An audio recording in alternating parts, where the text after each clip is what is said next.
am a professor at Oregon State University, and we know this is being recorded, which is great. So that will provide people with an opportunity to join us by recording at their convenience.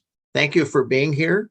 We know that depending upon where you are in the world, I think it's 2000 or 8 p.m., just past that in Bangladesh, and on the west coast of the US where I am, it's just past 6 in the morning. One of the things we all know, if we work with friends and colleagues internationally, is that time zones are in some ways irrelevant. I gave a talk not long ago at a conference based out of Jakarta, Indonesia, and I believe my talk was scheduled at 4 in the morning. So it just is what it is. And thank goodness we have the ability to do these kinds of events on Zoom. We will do a session today on participatory communication, and we'll link it certainly to locally led adaptation. And I'm going to pull up some slides to get us started. We're going to begin today with an activity. So let me share that with you, and then we will get started with an activity that all of us can participate in. And I'm hoping that you see those slides. And I'm looking to see if there's a head nod from James and Lisa. And I always have issues when I bring this up as a slideshow, and then I goof it up. So we'll see if I get this to work. Everybody who knows me well knows that I can screw these things up pretty easily. Okay, did that come up for people? Yeah, Can you see the slide? Yeah, it's on full screen. Oh, very good. So this is the schedule for this evening or this morning, depending upon, or afternoon, wherever we are. We'll have this brief introduction to the session, and then we have an introductory activity. We have 3 presentations, an opportunity for some chat questions, and then a break. And following a break, we will have a case study, breakout group discussions, and we'll get to all of that. And that'll give everybody a chance to share their ideas. But we want to begin by asking you to do the following. We want to start with your experience. And you'll hear introductions from us. Who's Gregg Walker? Who's Lisa? Who's James? Who's Aiden? We'll hear that when we get to our speakers. But what we would like you to do is to reflect upon your own communication experiences regarding environmental communication, whatever you think that involves. So communication that you've experienced related to climate change, environmental policies, sustainable development, biodiversity. I'm not sure why the word since is in there, but anyway, sustainable development, biodiversity, decertification, whatever conversations you've had, either formal or informal. These could be a communication event, and I will share a brief story with you just to illustrate. People who know me know that I have been working at the community level on natural resource management issues for over 30 years. And one of the very first big projects I did was on the Oregon coast. The state I live in is Oregon, the Oregon coast, the west coast of the US. And it had to do with a national recreation area with big sand dunes where people like to take motorized vehicles out on the sand dunes, which doesn't sit well with everyone. And I ran a community workshop with a good friend of mine on the Oregon coast in the summertime to talk about how do we manage this beautiful part of the west coast of the US where people like to experience motorized and non-motorized recreation. It was a Saturday workshop that started at 9 in the morning, went till about 5 in the evening. And at the end of the day, a young man came up to me and he said, I came to this meeting today filled with hate. I hated environmentalists. He was an avid off-road vehicle enthusiast, taking these little four-wheelers on the sand. He said, I came to this meeting filled with hate. And he said, if you would have told me at the beginning of the meeting that I would have spent the last couple of hours in small group discussions with local environmentalists, and we discovered we had a lot of things in common, I would have never believed you. So that would be my story of a best experience. What we want you to do is think for a few minutes about one of your best communication experiences related to the environment. And then we'd like you to think about one of your worst communication experiences, once again, related to the environment. So your best environmental communication experience, one of your worst environmental communication experiences. Now, once everybody's had about 5 minutes to gather their thoughts, we're going to go around and everybody will share, either introduce yourself and then share either your best experience or your worst experience with just a few sentences. So any questions I can answer on that?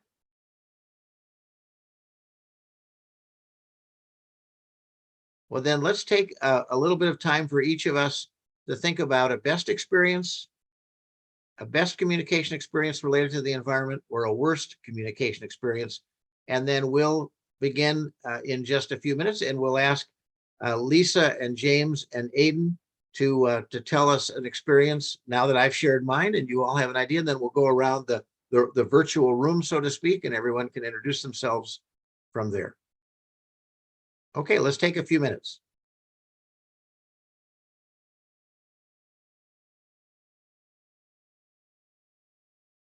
I'm going to look to everyone to see if you've had enough time to gather your thoughts on either a best experience or not so great or worst experience you'd like to share with the group as you introduce yourself.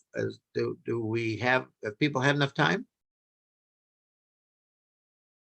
I'm seeing head nods. All right. Well, I'm going to close the shared screen so we can get a little bit better glimpse of one another.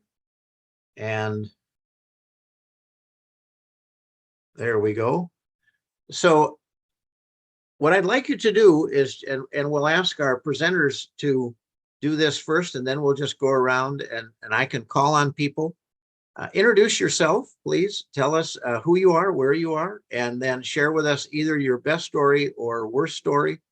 And as we listen to all of these, let's think about the takeaway messages. Are there some lessons learned? Are there some things that really stand out from the best experience we've had or one of the worst experiences we had? And I will begin briefly by providing a short introduction, because I didn't do that. I shared the story about the workshop that a colleague and I ran on the Oregon coast of the US, where the young man came up to us and said I was filled with hate. But I'm a professor at Oregon State University, have been here for many years, a professor of communication and a number of other programs. I'm also the focal point for the International Environmental Communication Association, and I'm the designated contact person for Mediators Beyond Borders in the United Nations Framework Convention process with which I think people on this at Gobeshona or Gobeshona are very familiar with. So I've been involved in attending UN climate meetings for many, many years, and very excited to be here today. So I will stop there, and I'll ask Lisa if you would share a best experience or worst experience and introduce yourself as well. Hello, everybody. I'm Lisa Singh, and I'll share my experience first, and then I'll introduce myself. So I was thinking, back to a time in Dayton, Ohio, where we had a nuclear facility that was closed down. And we needed to have a conversation with the community around how to address that. And I just remember feeling so excited about the creative solutions that the community had, and overwhelmed because I never expected that level of insight. I mean, we were more concerned about the pushback, but instead of getting the pushback, we really found the community engagement and willingness to help address the issues was very inspiring. So that's my good story. I could have had a worse story, but I didn't go there. And so I am a practitioner, a mediator, facilitator. I really love dialogue. So you'll see on my slides, I'm calling myself the dialogue witch because I love to do it. Because I really feel like, especially with this experience, that I see what a difference it makes when we all listen to one another.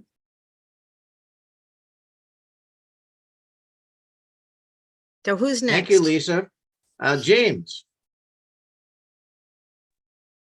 All right. Good morning, evening, afternoon, everyone. My name is James Phillips. I am a science communication scholar at Oregon State and also a teacher. And that is where I can't really pick a best or worst, but I do find that I have recent experiences. And they usually happen with students. Anyone who knows me knows that I'm big on all things aerospace science. So I routinely have students who like to talk about, you're all about space exploration. Clearly, you don't care about Earth. You don't care about saving our climate. And I always see that as an opportunity to open a conversation with them, to discuss. It's not one or the other for me. It is trying to advocate for better understanding of these concepts so that we can have these conversations and can enact this science that is being done for us here at home. And usually those experiences, I come away with a student who says, I didn't think of it that way before. And I see that as a personal victory every time.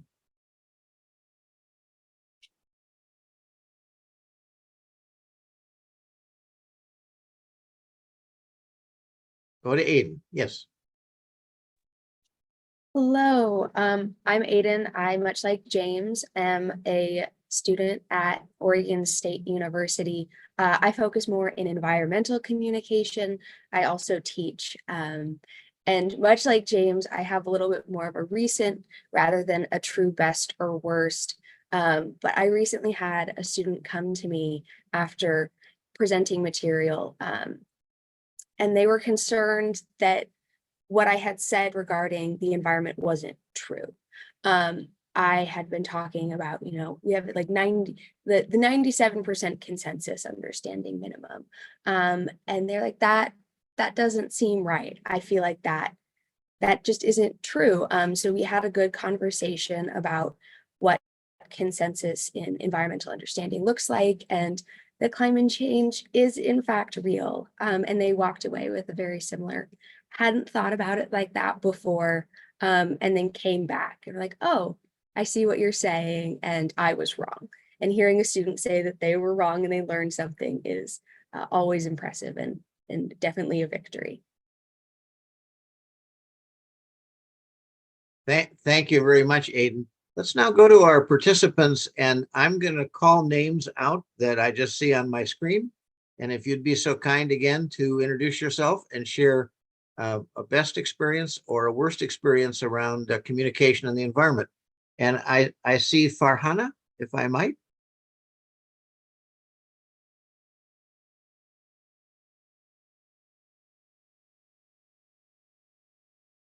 Hello, Farhana.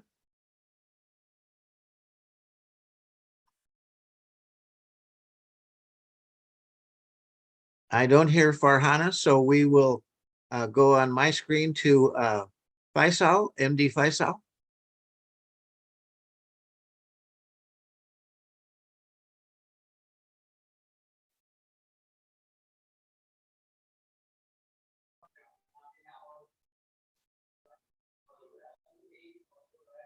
Go ahead, Farhana. Yes, can you please repeat? Oh, Farhana's there. Yes, Farhana, do you have a best or a worst, and can you introduce yourself? Okay, I'm Farhana from Bangladesh. I'm now pursuing a master's in water resource development at Institute of Water and Flood Management. So I'm very interested to know about climate change and the related issues of. So I'm here to know about the know about these issues from scholars around the world. Okay, thank you so much. Very good. And let's continue to MD Faisal. I asked before, it comes up on my screen as MD Faisal, if I said that correctly. I do apologize if I get people's names wrong. I'll do my best.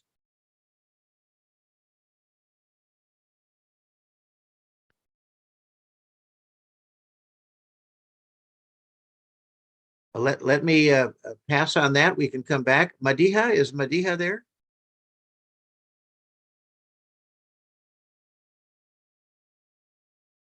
I'm going right across my screen here.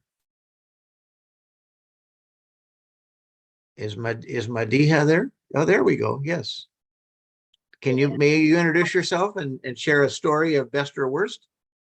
Hi everyone. I am Madiha and I work as a senior research officer at the International Center for Climate Change and Development. I know you've given us quite a good amount of time to think on that, but I couldn't really differentiate between a best and worst exactly. But one that I can think of as very, I would say, of a really learning experience for us back when I was in my undergrad time, back when I was a student. So we had a lot of field work for our research projects. And there was this one project where we were looking at community management of urban parks. And given that we're based in Dhaka, Bangladesh, which is a very, very populated capital city, and you wouldn't find functional urban parks to begin with, a lot of them. So to actually find one that was actually managed by the community and to meet the elderly people of that community who did maintain the legacy of retrieving an urban park that was once within elite capture, and just their passion towards restoring something that they feel is theirs, that was enlightening, and that made you realize that there is more hope here, and there's a lot of things that can be scaled up and there are still people who do care about these things. That's what just came across my head. Thank you. Madiha, that was a great example. And when I say best and worst, what we're trying to do is have you share an experience. And as we listen to these, what kind of insights do we gain from these experiences? So that was certainly, I think all of these contributions have been excellent. Again, my screen has changed a little bit. I'm going to see if Nafis, is that the proper pronunciation? Can you introduce yourself and if you have a best or worst to share? Thank you so much, Gregg Walker. And I am Nafis Imtiaz Hussain. I am currently working in ECAT as an intern. I have done my bachelor's in oceanography, and currently I'm doing my master's in BUET. It's Bangladesh University of Engineering Technology, and my subject is water resource development. So right now, I really don't have any great experience related with the environment, but I have a bad experience, and that is exactly when I was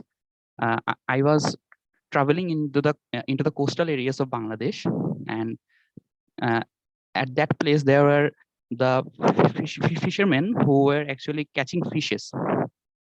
But it is a matter of sorrow that we actually notice that they are catching the good fishes, but they are throwing the other fishes like those fishes that are not necessary for them.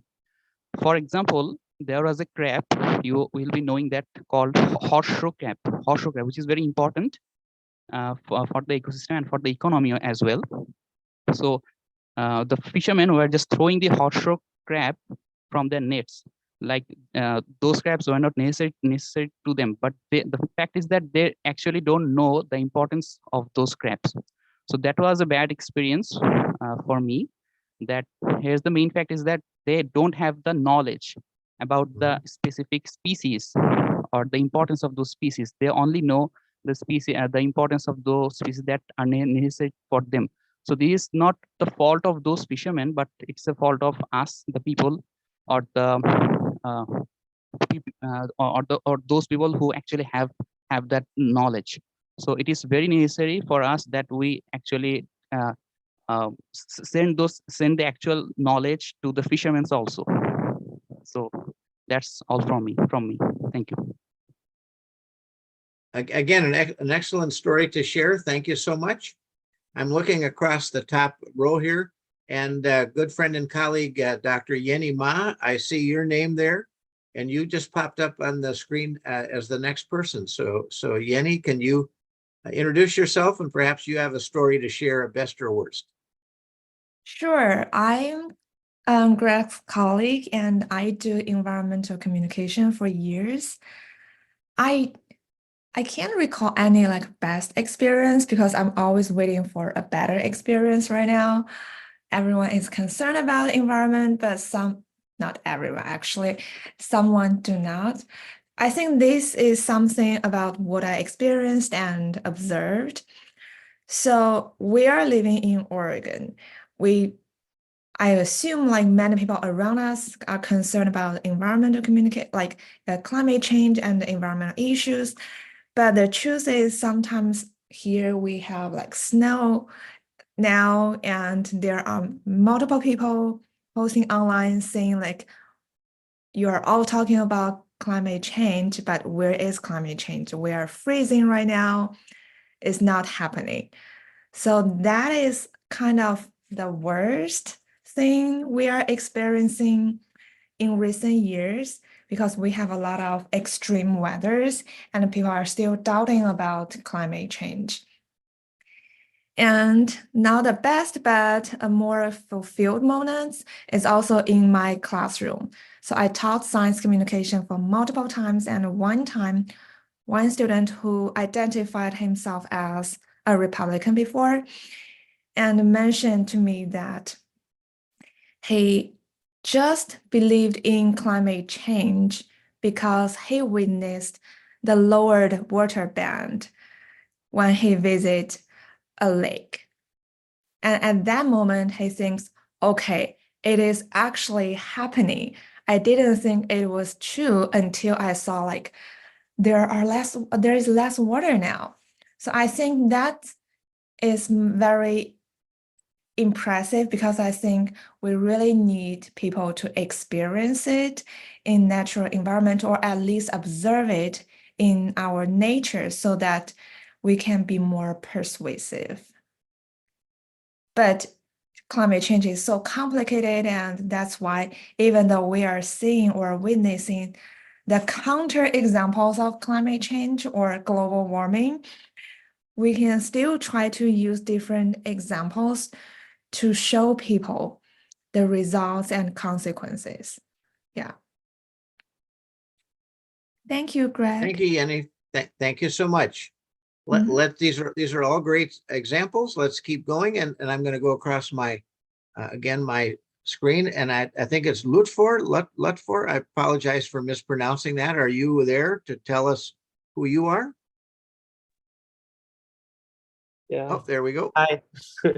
Yeah, it's correct, Lutfor. Yeah, my name is Lutfor Rahman, and I'm working as a research officer at the Center of International Center for Climate Change and Development. And yeah, I have a good and bad experience on the communication. So basically, I have more than 3 years of experience, the research with the local community engagement. So when I visited to the field to call with the communities, when the one of the major tools is community engagement and accountability. So when we're talking about the people around the focus group discussions or the key informing interviews, so when I'm talking to them, they are if they have experienced climate change impacts or not, so if they are experience the climate change impact, so then it was the interesting thing that happened. They shared their story and also how they can mitigate or reduce their problems with that things. But if when I have talking with the people who don't have the experience to the extreme events or climate change, they are talking about the other things. So one of the bad experience of that, when I talking to the people, they are shared their personal experience or personal matters, talking about the blaming the local governments or any other things rather than the environmental issues. So one of the project that I have working, and we have created interesting tools to communication with the peoples, that is the comic books. This is one that I've created. So it is the wonderful experience, because when we share this comics books to the larger audience, so the recent time, last time I have attended the conference COP28. So, and I have disseminated these interesting things and books to the participants, and also Sultana Jaber. So Sultana Jaber is the president of COP28 and many other students. So they are more engaging when they are reading their stories. So this is the one of the interesting tools that we have working in the project Class P based. So this is the one of the best experience for me to Okay. Thank you. That's a great example. Thank you so much for sharing that. Let's continue to, is Dr. Duigen, if I may, is that, Yes. Oh, yes, go ahead. Good evening. My name is Dr. Dijan Malik. I work at Bangladesh Center for Advanced Studies. It's a research institute in Dhaka. We are also co-organizer of this Gobeshona conference. So I want to share one of our environmental communication efforts of 1990s. A bit earlier experience of BCS, working with community and government and other stakeholders. In 1988, Bangladesh experienced a big floods. About 60% of the country were under deep water for over 3 months. So the government came out with a big plan called Flood Action Plan, FAP. That included amendments of the major rivers. So some of the donor partners, including World Bank, came to support this project in Bangladesh to put embankment across the big rivers. Then the environmentalists, ecologists, they thought it would be a disastrous project in Bangladesh because that will destroy natural flow of water. It will also impact on ecosystems, fisheries, and livelihood of the common people. So with this concern, Bangladesh Center for Advanced Studies mobilized an expert team, ecologist, fisheries expert, and then also few journalists to travel across the country and get the views of common people about this project, their concern. Those were then compiled in a book in English and Bangla. The book was called Rivers of Life. This book was disseminated with the government department, ministries, and also the donor partners like World Bank. And then they changed their mind that it would be a disastrous project in Bangladesh. And the FAP project also modified its approach to community-based, small-scale flood resilient program. So I think this was a good communication, environmental concerns, and changing the mindsets of government as well as donor partner in Bangladesh. Thank you for giving me the chance to share our earlier experience. We had also few other experiences communicating climate change issues. In 2005, BCAS and IIED organized a conference called Community-Based Adaptation in Dhaka. And we came out with a good precedence that we also share with the government and also at the conference of the party COP in the next year. That created some impact for the creation of adaptation stream in the UNFCCC conference. So these are the two good experience of DCS from Bangladesh. Thank you. Thank you so much. Thank you so much for sharing that. Yeah, and it is true. It speaks to the leadership that Bangladesh has really provided at throughout the United Nations process, and with our gratitude certainly. Let's continue. I have Abu Saleh Akash. Abu, are you there to share? Introduce yourself and share either a best or a worst.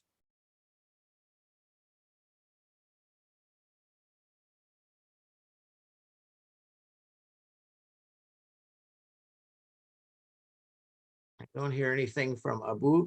Let's continue. Fatin, are you there to share a best or worst experience and introduce yourself?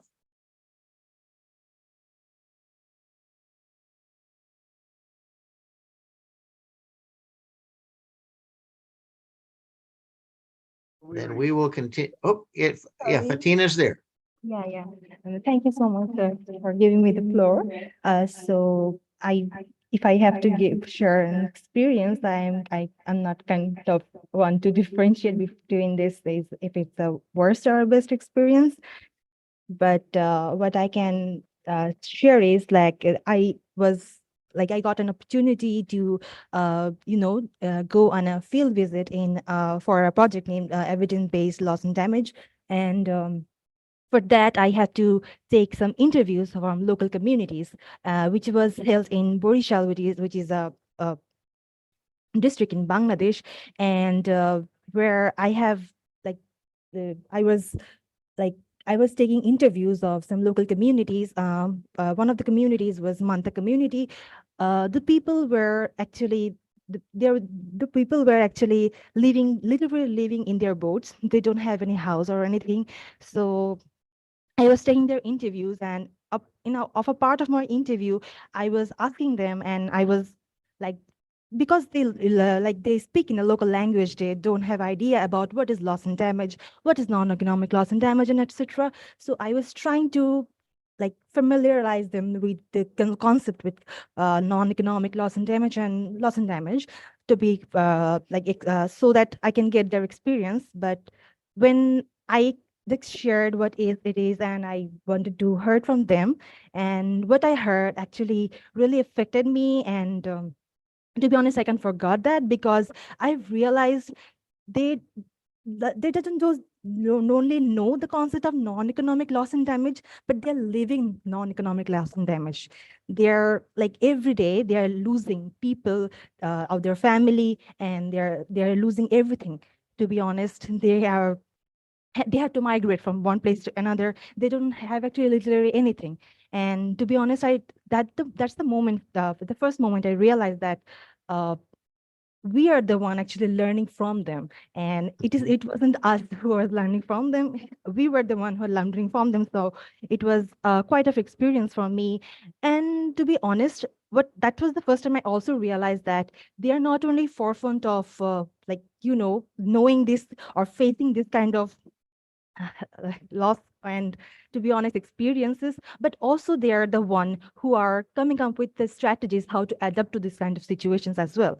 So to be honest, that experience actually moved me, and this is something I wanted to share here. Thank you so much for giving me the floor.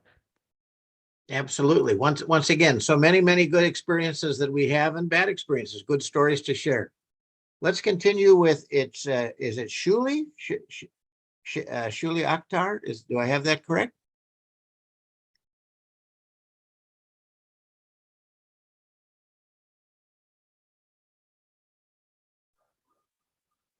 Do you hear me? Yes, you have the floor to introduce yourself, and if you have an experience to share. Okay, thank you. I'm Shili. I joined the Gobeshona conference as member of UNGRL on UNZT committee. And I want to share my experience when I at first decided to work on development in development sector. I in 2014 I go across the village. It is part of Bangladesh, having problem arsenic and wash. So my I don't know if worst or I feel interesting.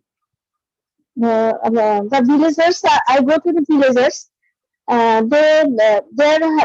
have many arsenic-free table.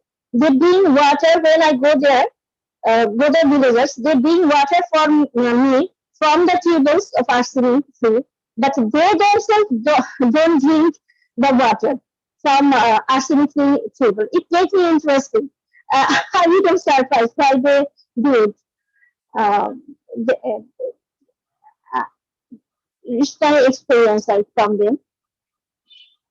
At first, when I start to work on this area. Another, I work on awareness, heat wave awareness for currently. Thank you so much. And I will also say too, that if anybody wants to share a story in the chat, they certainly can as well.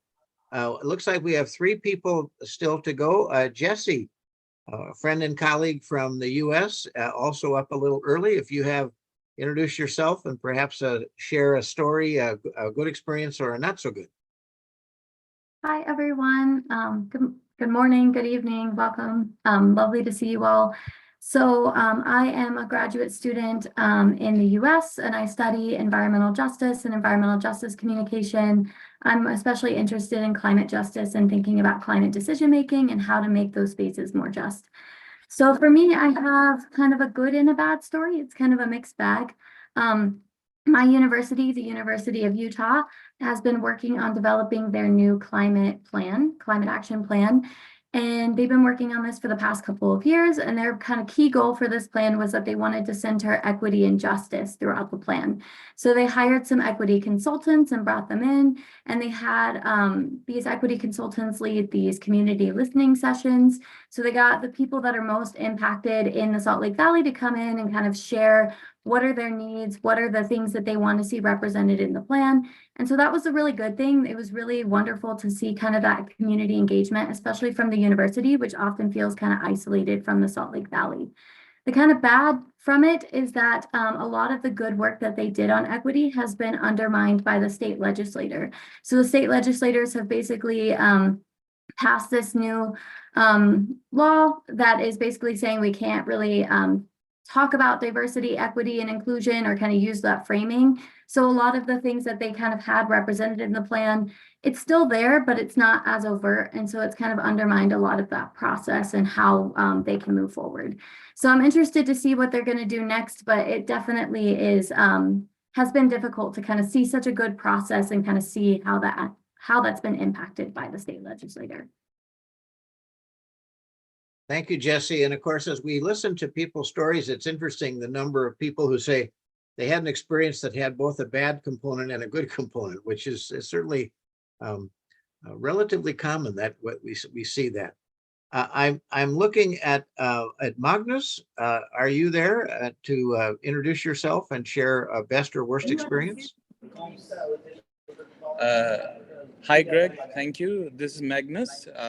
I've been working at the International Center for Climate Change and Development as the communication officer, actually. So working in communication, I've been lucky enough to be working in communication. So I guess the good experience, I would say, is that as any communication professional would agree that technology is getting more advanced each day, and to be updated with that technology and to make sure that the issues you're trying to convey your message about so that it's conveyed in the most effective manner to the target audience you want to, and basically being as innovative as you can to get your message out for a for a pressing issue like climate change, and getting to know all the other climate professionals who are equally passionate about getting the word out. And I guess being a communications professional, I don't really consider anything to be a bad experience, maybe a learning experience, challenging experience. So saying the challenges I most probably face, like this Gobeshona Global Conference, have been actually the communication strategy and all the communication content, I'm curating them. So the thing I think, two of the things which I think is are challenging, I think, is the making sure of the cultural context and the time zones and everything, so that all the contents are understandable by the people who are supposed to perceive them. And I think other than that, yeah, I think being maybe the sometimes maybe for a lack of better words, maybe a little bit of lack of interest from the audiences to actually perceive a little more complicated issues related to climate change. I think everything needs to be a little more simplified rather than being advanced, even though climate change, an issue itself, which is very advanced right now. We actually need more advanced talks, but we as communication professionals, we are still stuck at actually elaborating the basic terms to the audiences. So I think that is something I personally find very challenging. So yeah, that would probably be my good experience and my challenging experience working as a communication professional. Thank you. Thank you. Thank you so much, Magnus, for that. We do have Susan who's joined us. Do you want to introduce yourself, Susan?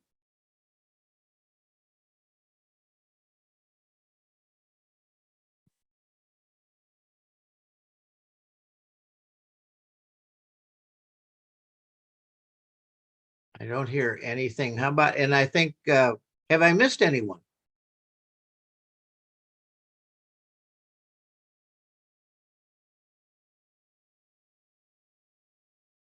Okay, well, thank you so much for doing that. Now, you notice that took a little bit of time. Oh, Noir, yeah, go ahead. Yes. Thank you, Professor Gregg. Apologies, my connection was a bit stable due to change in the device. Actually, I was hearing with from the other participants and from this session.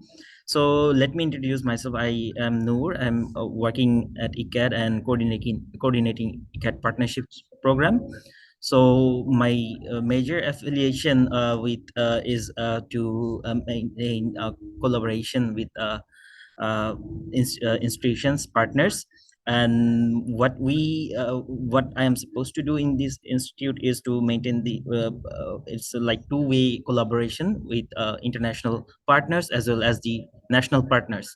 So for as a institute, we as work as research institute as well as we do some advocacy. So what we do is our research work and the projects, we try to align, we try to come up with the projects outputs and the results from the research, and the results evidence what we gather as evidence that we can supplement with the governments through our policy support program that I have been engaged with to maintain, as I mentioned, with the national collaboration part.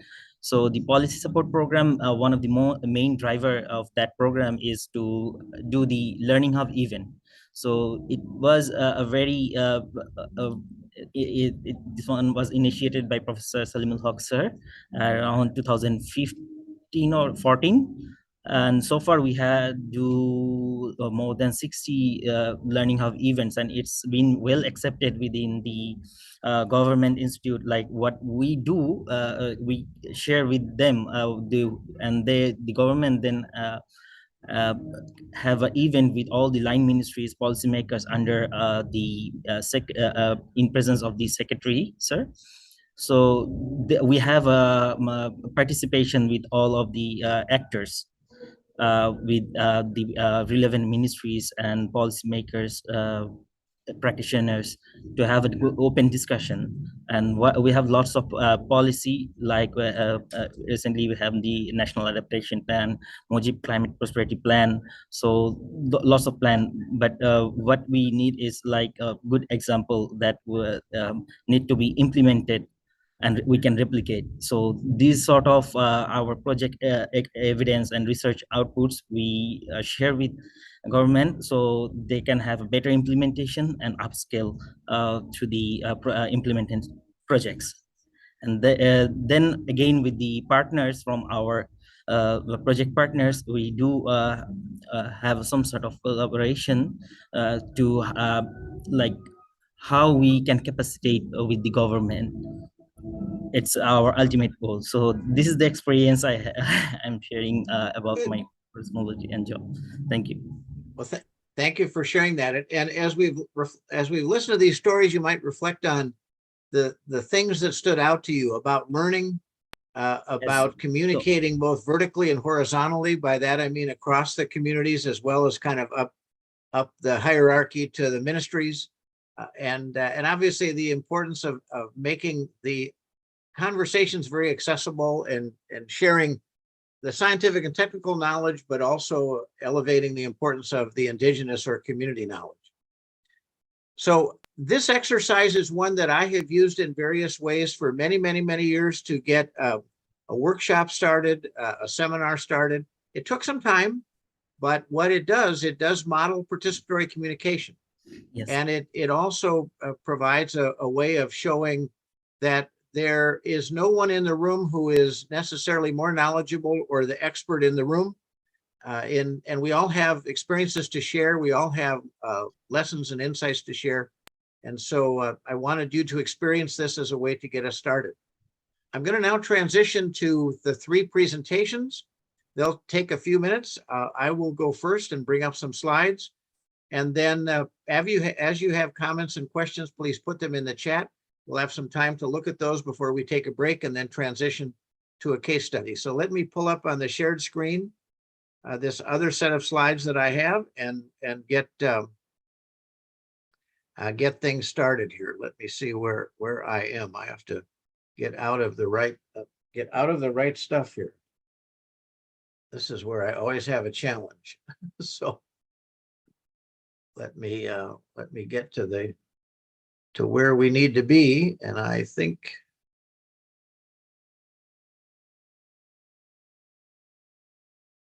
let me go ahead and get to the shared screen here.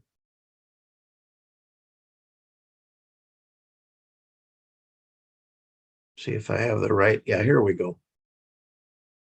So I hope that came up okay. Let me see if that's going to work. Is that on your screen? Yeah, Can you see it's visible. Correct. Okay.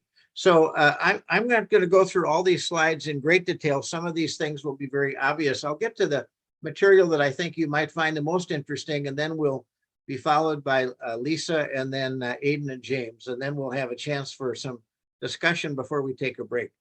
So I want to start with what participatory communication is. This is actually a concept that comes out of the sustainable development arena. So development communication, a number of sources are cited here. You can see what I put in green, a wide range of communication functions, dynamic, interactional, and transformative.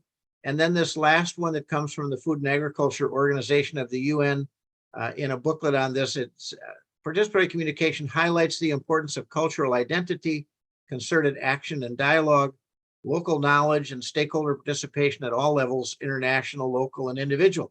And as I go through these materials, think about the stories that we've just heard, the experiences that we've shared.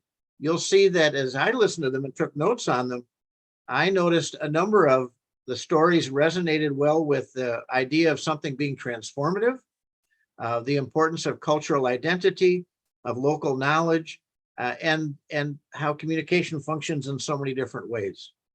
So what are some features of participatory communication, at least that I've experienced in my research and in my practice, in my work? And there are a number of them that I want to highlight. The first one is that it's very constituent, person-centered, or audience-centered. there is a view of communication that goes back decades that we call the transmission model, or I often call it the command and control approach to communication. But participatory communication is very much social construction.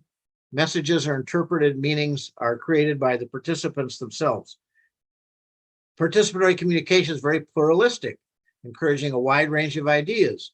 It's multi-method and multimodal, and it's everything from informal storytelling to dialogues, to town halls, to public hearings, to comic books, as we heard in one of the stories. It has conventional and contemporary platforms. We know that the older generation still might prefer something in a newspaper, but the younger generation might prefer something on a social media site. And it also emphasizes egalitarian knowledge. It respects indigenous knowledge as well as scientific and technical knowledge. So it doesn't privilege the person who has the university degree over the person whose family has been fishing, in particular fishing waters, for many, many years. And it's also responsive to different learning styles, a recognition that not everyone learns in the same way. So those are some really important features of participatory communication.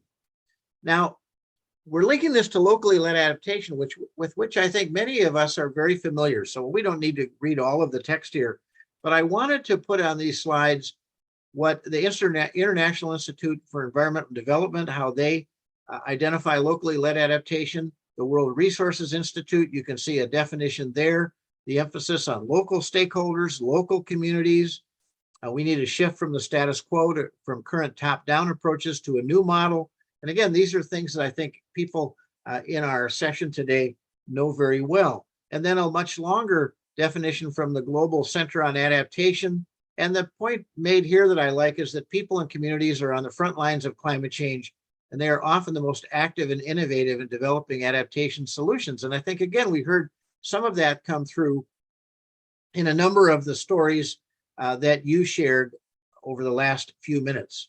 And I think that's important then to think about the movement for locally led adaptation and how it recognizes that when it comes to the front lines of climate change is people in local villages and local communities who are experiencing this. So if we think about the work that IIED, World Resources Institute, Global Center on Adaptation, and ICAT as well, we can think about what are some ideas that we can pull out of this. Well, you can see on this slide, we heard again this in some of your stories: empowered stakeholders, community voices, local actors, the idea of creativity, access to resources and power, which is not necessarily easy for local communities to address, the importance of local knowledge, and then locally led adaptation gives us new models for engagement. And it doesn't mean that we ignore what happens at the ministerial level, what happens in the regional capitals, in the national capitals, but we also understand that there needs to be important communication, again, kind of up the hierarchy, vertically, if you will, as well as horizontally.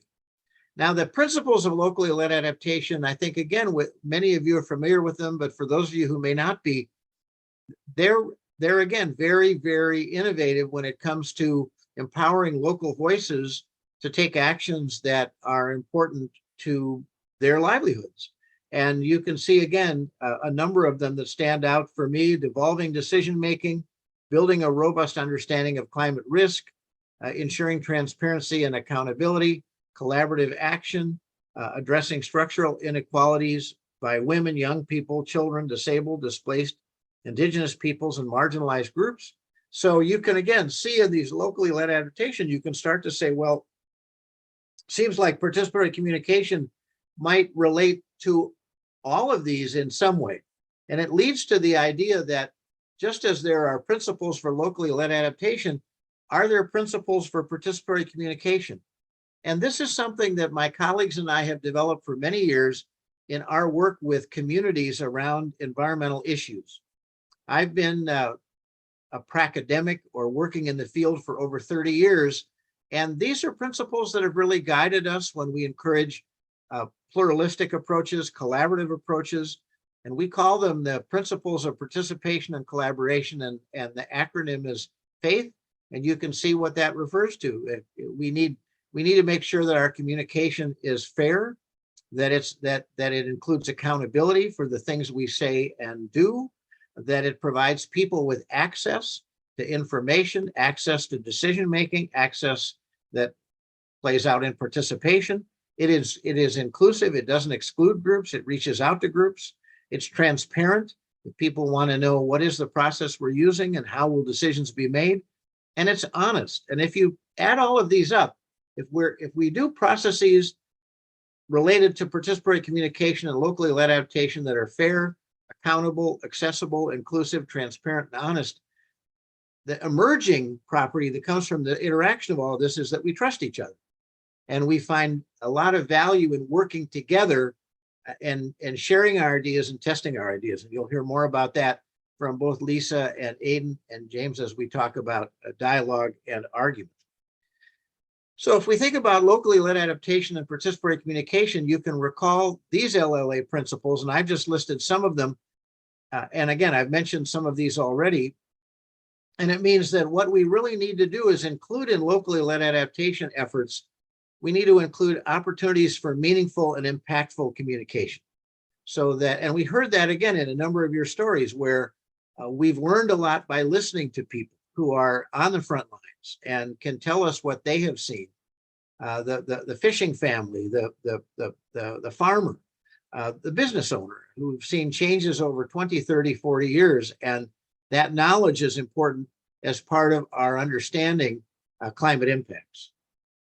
So participatory communication is also important to note that it's strategic, that we really plan it, just as putting together a comic book that's distributed to people who may find a message in that in a way that they wouldn't find in another way. So what I've created, and I've used this in my work, is something that I call a 4D pathway from need to action. If you think about the projects we've all been involved with, these are research projects, these are policy improvement projects, these are grassroots actions with communities. I think we can identify 4 steps that we go through. We start with a discovery step where we need to understand the landscape. We need to know the situation. That's why we go out and we listen to people. We learn from their experiences. We need to then transition from that understanding kind of gaps and needs, where we need to put some effort forward. Then this dialogue phase, and I'm not going to go into that in great detail. I know that Lisa's going to be talking about that, but it emphasizes really community learning. But then from the dialogue phase, we really can't stop there. We need to transition to deliberation, where we establish priorities, we explore alternatives, we really test ideas. And that's where argument's going to come in, something that Aiden and James will talk about in a few minutes. And that ultimately leads to decision, committing to a course of action, selecting the preferred alternative. There's my typo, apologies for that.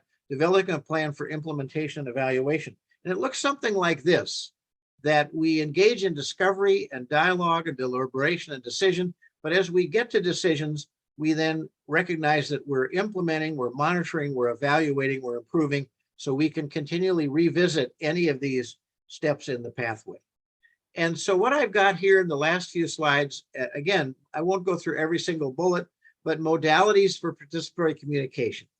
And for that discovery phase, and I have both in-person and virtual, you can see a number of issues here. This is not an exhaustive list, and some of these, again, ideas came through in the stories that you told. One I like is generations conversations, where we get young people and older people to sit down over a tea or a coffee and to share their experiences, their concerns, find their common ground. I also like the idea of encouraging systems thinking. I like the idea of the outreach and engagement with community organizations and going to them, not expecting them to always come to us. And then this idea of participatory mapping, where you give people a map and you give them some guidelines and they're able to identify areas that they know, because it's areas that they've gone as part of their work or as part of their family, and they can tell us what changes they've seen.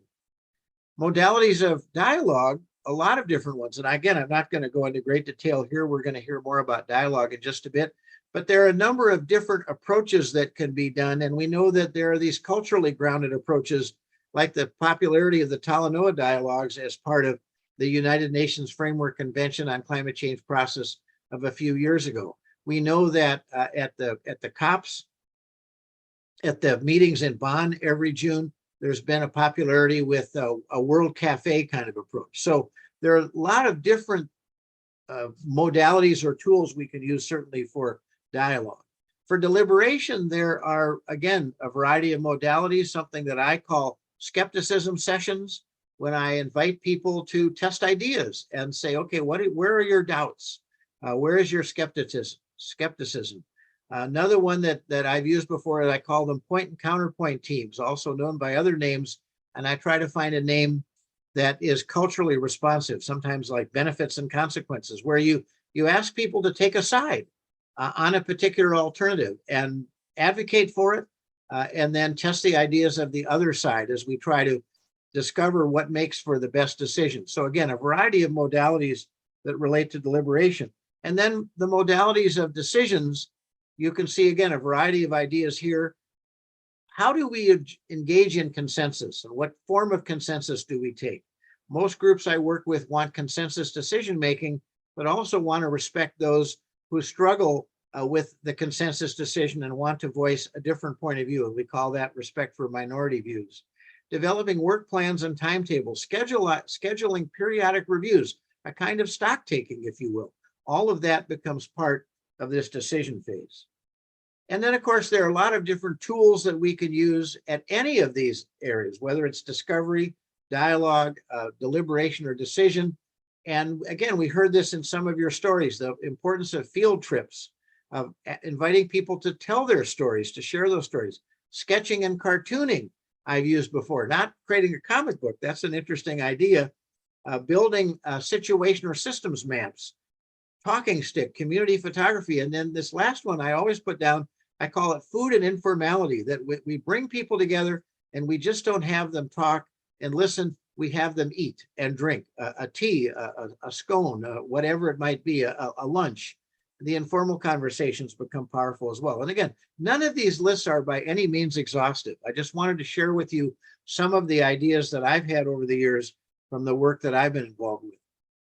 So let me conclude this way, that we know that locally led adaptation and climate action can follow a 4D pathway, and locally led adaptation and climate action work is stronger when it draws from participatory communication. And there's really a lot of correspondence between the principles of LLA and participatory communication. And then for each step on the pathway, the modalities should be selected with both the purpose and people in mind. So I'm going to stop there and again, invite you to put in the chat any questions that you might have, and then turn it over to Lisa to share her ideas. And Lisa, I hope I didn't take take liberty with too many of your ideas, but I wanted to defer dialogue to you.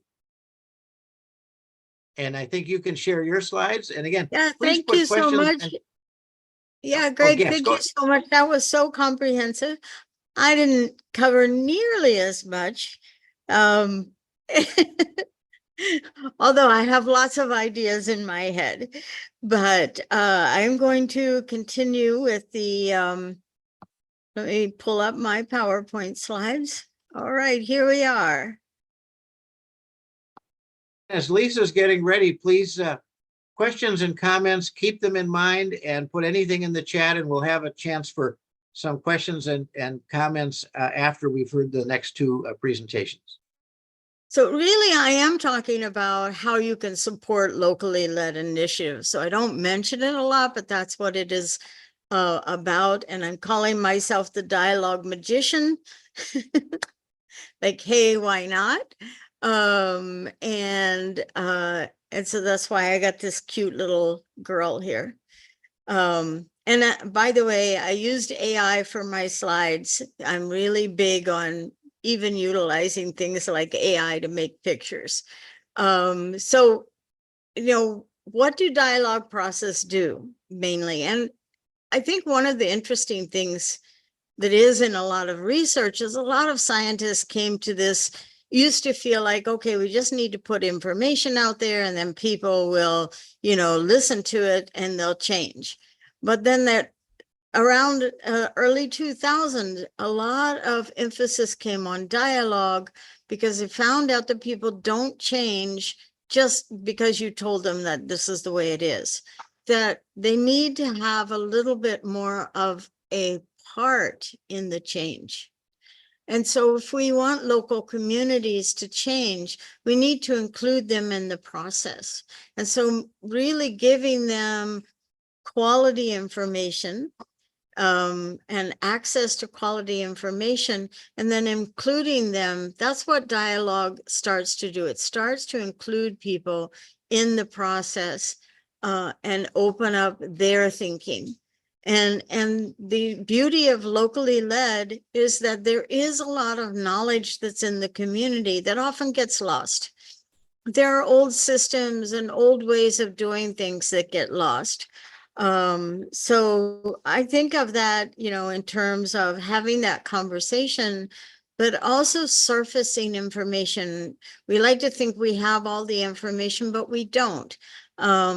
An example I recall, you know, from a long time ago is that in South America, I think it was Ecuador, they used to have boulders in between the farmland.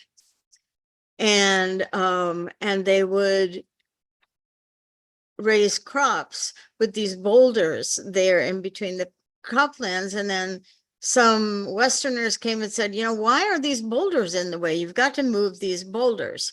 And then what happened was that after they removed the boulders, then the crops were subject to freezing.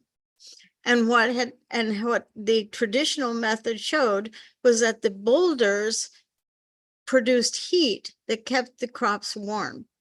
That's traditional knowledge. And we don't know where that came from sometimes, but that's knowledge that is important. And in climate change as well, moving back towards crops that are more indigenous to the land sometimes is more useful than a lot of people changing to the cash crops. So that's just my aside, but I feel like that's where we get the knowledge, and we don't know that it exists. So really, there's a lot of dialogues, especially for climate action, that it's inclusive. And that's one of the main points, and I think Gregg brought that out. There's urgency in that. And that urgency for climate change, it's needed. We need something to happen right away. It's not something that we can wait for. Awareness, we need a greater awareness in our communities. We need to build that awareness within the communities so that more people are, and I think this multifaceted approach as well. And there needs to be some efficiency in this. We need efficiency so that we're addressing this and all sectors are covered.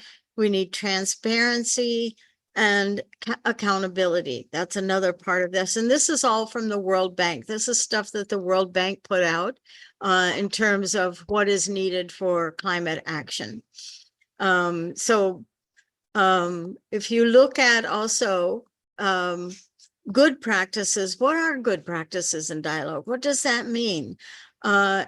Making sure that the groups are small. And it doesn't mean like you could have a large group of 100 people in a room, but that's where the World Cafe breaks it into smaller groups. Having it in a way like you really can listen when you're in a smaller group of like 5-6 people, or like Gregg wants to break us out into breakout sessions. This is an opportunity to really have a deeper dialogue in a smaller group. So even if there's a large session, breaking that into groups. And that's some of the things that the dialogue practices try to do. And then making space, like where are you going to have the conversation? What kinds of spaces are you going to have? How are the spaces designed? Making sure that spaces are designed so they invite conversation. Don't have them in a space where there's a lot of noise going on. So, you know, looking at what those spaces are. I think food is important. We have no idea how important food is, but in every traditional dialogue, even if we go to traditional ways that people talk, indigenous methods of dialogue, they often include food. Because we gather around food, we share around food, we're used to that. And so it's good to have some kind of food or nourishment because that invites dialogue. And then time management is very important because a lot of times that's where we struggle with dialogue. It can go off in one direction if we don't pull it back. So looking at those time constraints, having someone that can help us with the guiding the time constraints to make sure that it doesn't go off. So those are some of the recognized good practices. I like to think that the container is important. And when I talk about a container, what I'm really talking about is, you know, there are these things around a dialogue. A traditional method has that container. It is how we make it inviting. It can be taking the space, looking at the space. It can also be looking at those rules. Sometimes we have rules and dialogue that's, you know, we might say, okay, we'll have rules that everybody should listen to everyone until they're done, or those kinds of rules. Create the container so the dialogue can take place. It's about how we invite the dialogue as well as make it feel comfortable for people to share. I'm not going to use the word safe because that's used a lot, but I don't think it's as much safety as comfort and not feeling like your ideas are going to be stolen or, you know, but that you're really going to be listened to. So thinking about that container, and that can happen in many models and happens in all of them, but paying attention to that. A lot of indigenous methods have it so built in that people don't recognize that it's there. So I just wanted to take a minute for that container because the container is very important. Again, there are like 4 phases in dialogue that are, I mean, like I said, the beginning is that container that's setting that up, what information is shared, because if you're, especially in climate change, you want to give people the information they need before they have the dialogue. So that's part of that beginning. But then once that starts, there's a getting to know each other phase. There's this phase where, you know, if I really want to talk to someone, I kind of want to get to know who they are. I want to know something about them so I feel more comfortable. So that is usually the beginning phase. It's getting to know one another. Or, you know, if you're already in a group that knows each other well, maybe a little bit more about elaboration about the issues can also happen in that phase. So getting to know the issues. And then going into a deeper understanding and shared perspective taking. So moving into that deeper perspective and then generating inclusive options. Like, what are some options that can be generated? I feel like dialogue is the beginning of moving people towards action.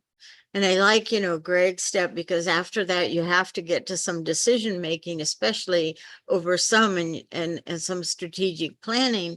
But dialogue is the beginning of getting to know one another, getting to move into action, and also coming together into an agreement about what direction you want to go in.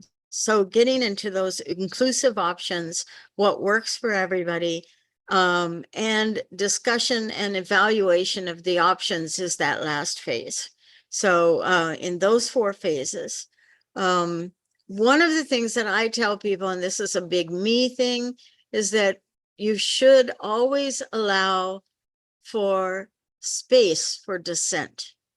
I've been in dialogues, and this is a negative dialogue I could even point out to for Gregg, where everybody seemed to be getting along and agreeing, but the facilitator did not allow any dissenting voices. You know, there was a rule, you're not allowed to dissent. And then what happened was everyone came to agreement, but after the dialogue, nothing happened. It all disappeared. Dissent has to be on the table. It is very important to honor dissent. It is very important to allow it to be present, because a lot of us have dissent within us even. And some models, like Peter Block's model, particularly make space for dissent. So I always put that out there because I find that in long-term dialogues, there is more action and more movement when dissent is on the table. Strategic questioning is very important. Designing your questions so that they provide time for reflection and that they are designed to get into that deeper way of examining the question. So how you format your questions is extremely important, and taking time to think about how those questions are formed and what they are. In fact, you know, I work with a team of people, or I throw questions out with a group of people before I go into a dialogue and kind of check them out, because sometimes somebody may see something in a question that I didn't see. So sometimes, you know, taking time for those questions is important. And then working towards consensus. So, you know, how do you work towards consensus if your dialogue is about consensus? It's not always about consensus. Sometimes it is. But I have this cute chart that I stole off of consensusdecisionmaking.org, because I love to steal like charts that I didn't do. But I gave them credit. Anyway, I you know, knowing what that is, testing for that, you know, going through that dialogue, even having a whole dialogue. We have dialogues about what consensus is. And Gregg brought that up, and that's part of the dialogue. What will consensus be? What do we accept as consensus as a group? That's a whole dialogue in itself. And often takes the format. So I did put a few of the formats that Gregg mentioned, like World Cafe, and I just wanted to go over like how they work and give a few examples. I haven't gotten all of them. Gregg put a lot more up there. I also do want to give a heads up for, like, I've done some indigenous methods like circles and other things. And circles, I think, are useful in so many different cultures, because a lot of cultures use circles. And I'm going to talk about circles before I go to this, but the beauty about a circle is that you take away the table, and a table, if you're sitting around a table, we don't even realize how a table is a barrier between us. And when you take away the table and you're sitting in a circle, you've taken away the barrier, and that tends to open up the communication a little bit. And the other thing is that when you're when you're sitting face to face to somebody, sometimes that face to face can hold you back from sharing. But sometimes it's easier to share if you're not face to face, if you're shoulder to shoulder. Sometimes we can share deeper ideas when we're shoulder to shoulder rather than face to face. And I did go into that later. It's a whole theoretical base. But so the World Cafe, getting back to the World Cafe, and this is used a lot right now, especially for climate conversations, is, of course, the setting is important, making it look like a comfortable, like if you have something that looks like a cafe, or even if you can, you know, have round tables, that gives that cafe aspect. That's part of that. So you have people in different tables being able to talk, even though they're in the larger group. You go to a welcome and introduction, just like I said, getting to know one another. And then you have these small group rounds where the small group goes deeper into different questions that have been posed to move them deeper. So those questions, there might be 4 or 5 rounds in a small group cafe. And then what we call harvesting. After each round, harvesting means that each table will give maybe 1 or 2 points that they and share with the larger group. So that even though you had a dialogue at your smaller group, there's a feeling that the whole large group was included in that. And that's what harvesting does. So it's a very important aspect of the World Cafe. And then another modality that's starting to gain traction in the US are called living room conversations. And it's kind of based on World Cafe, but the setting can actually be in a smaller group. It can be led by, you can train somebody to do it in their home, and you can actually use people's living room to have the conversation. And then the living room people that had the conversation will then share the perspectives they got in their living room with the larger group or with whoever is convening the living room conversations. So there's a welcoming and introduction. There's a series of questions, and all of those are designed so that, let's say you had a local community and you did living room conversations around 10 homes. So each of the homes would have the same series of questions, and then they would bring back a written report or report back on what happened in their conversation.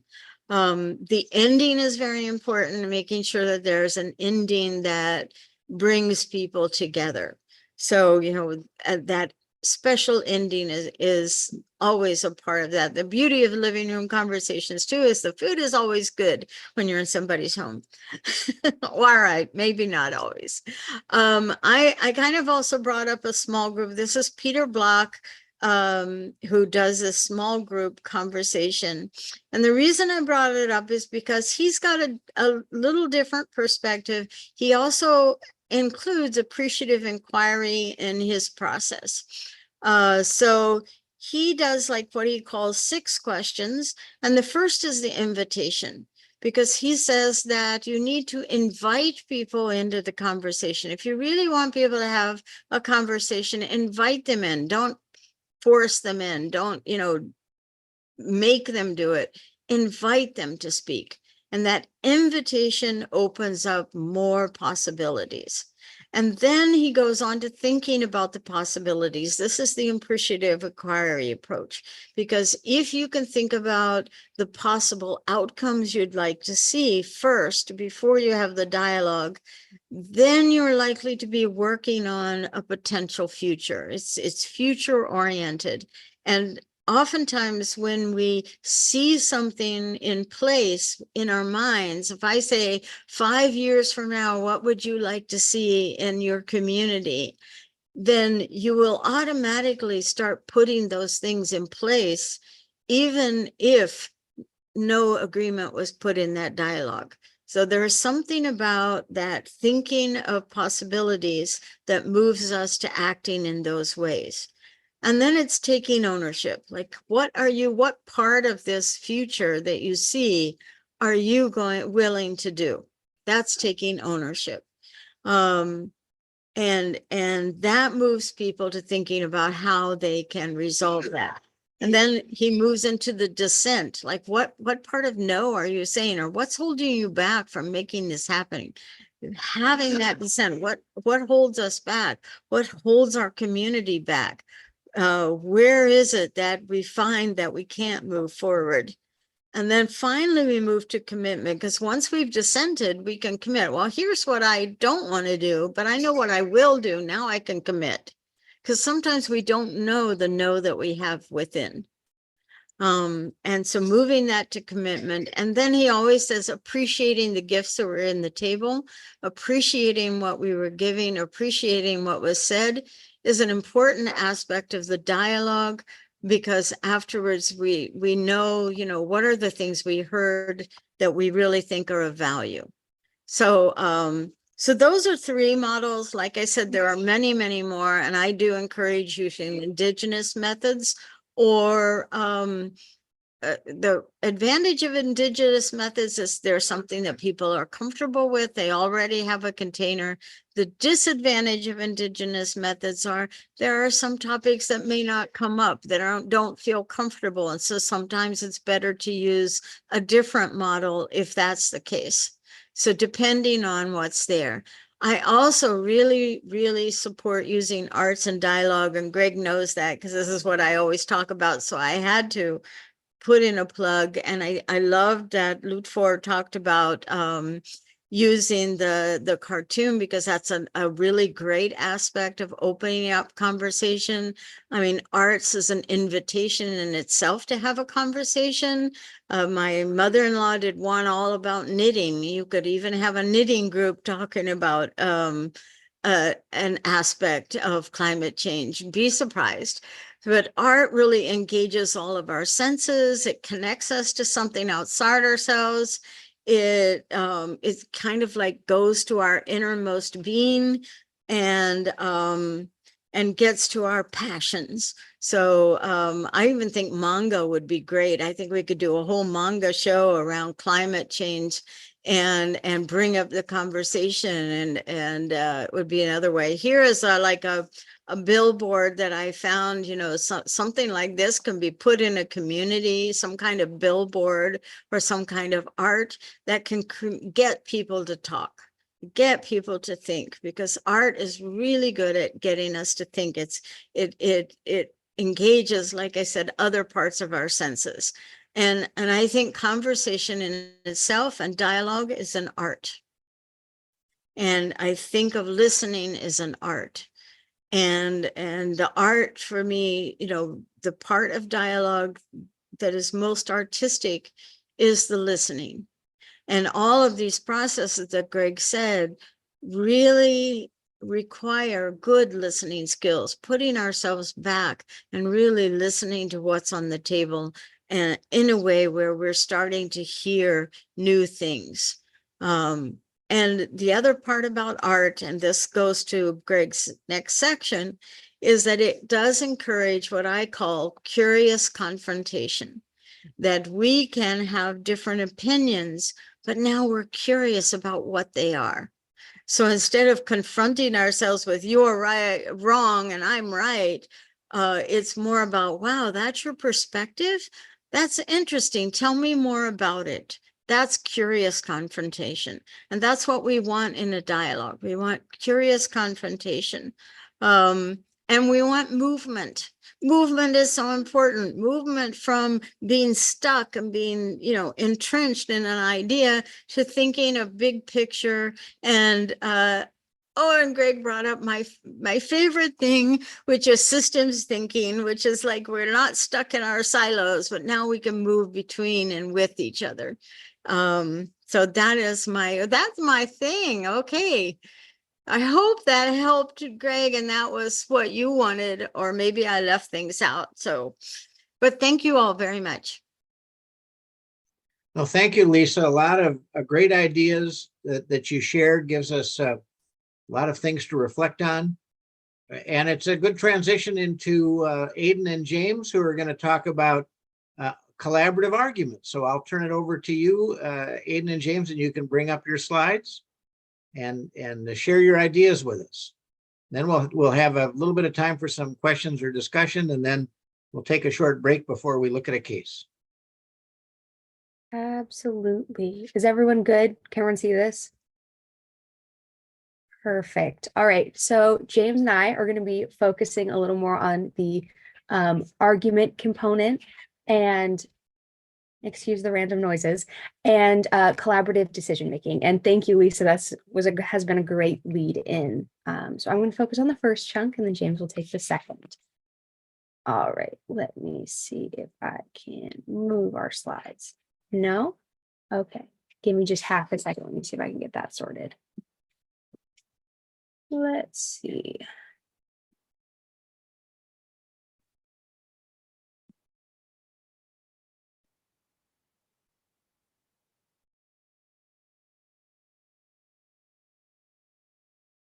All right, let's go again.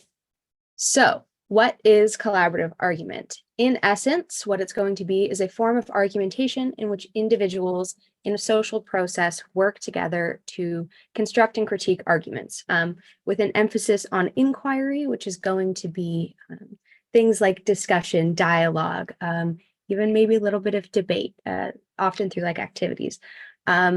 When we talk about argument here, it's really important to understand the difference between what we refer to in argumentation as argument one versus argument two. Argument one is going to be those claims that people make. You can claim that climate change isn't real, but is that a truth? For some, debatable.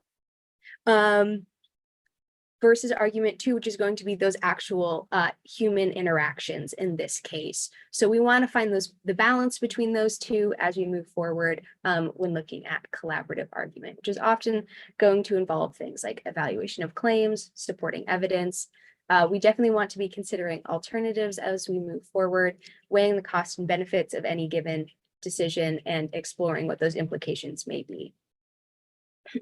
All right, so why do we care? So we want to make sure that we are deepening understanding and enhancing learning amongst the group that we're working with, that we are collaborating with. In doing so, we're able to refine concepts together.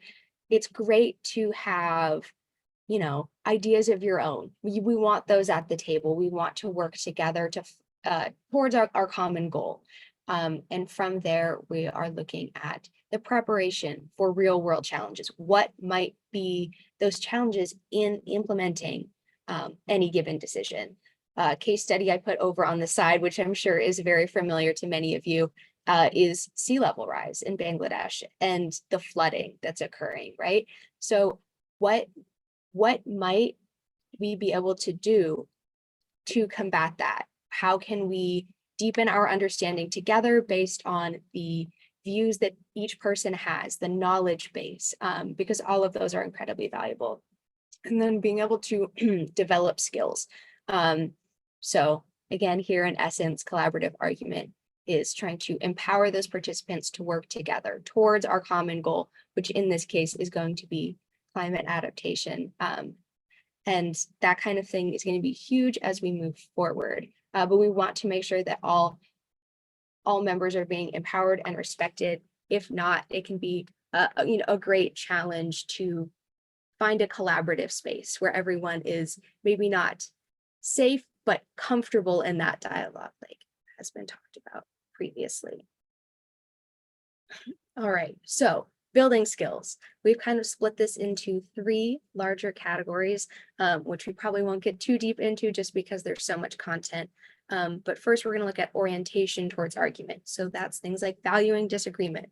Everyone is not going to have the same perspective, and that's okay. We want that in this case. But you have to have a desire to learn together, a willingness to risk saving your face.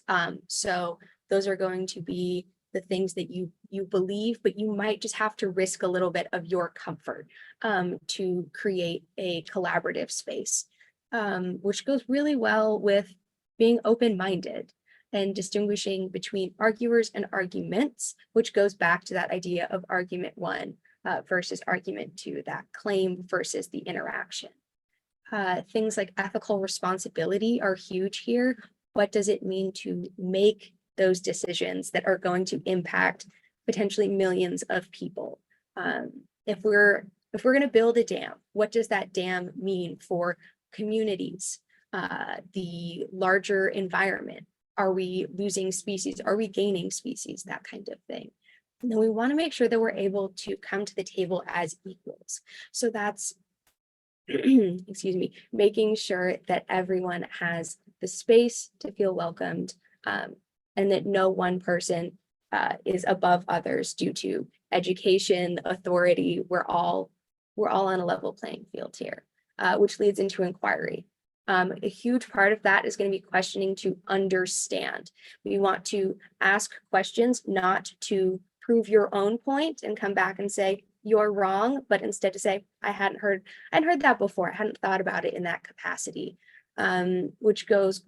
All of this leads into each other, but identifying assumptions, worldviews, values, those are going to be different. So how can we find some common ground between everyone, and also address where our differences lie and those biases that may come in, which connects to, you know, how can we find alternative views? We want to invite that doubt, that skepticism, criticism in, because we do all have those different perspectives that we're coming in with.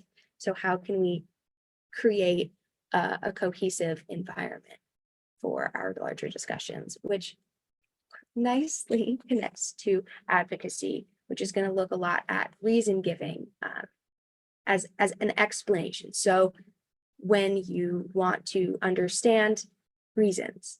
Why are we trying to understand? Why are we trying to implement?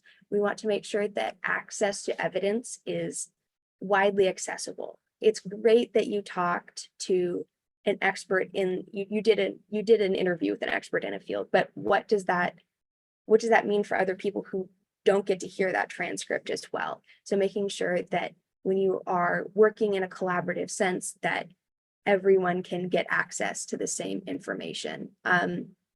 And other parts here are huge, but things like problem solving and joint decision making, we want to make sure that that environment is welcome and collaborative for all. One last slide and we'll hand it over to James.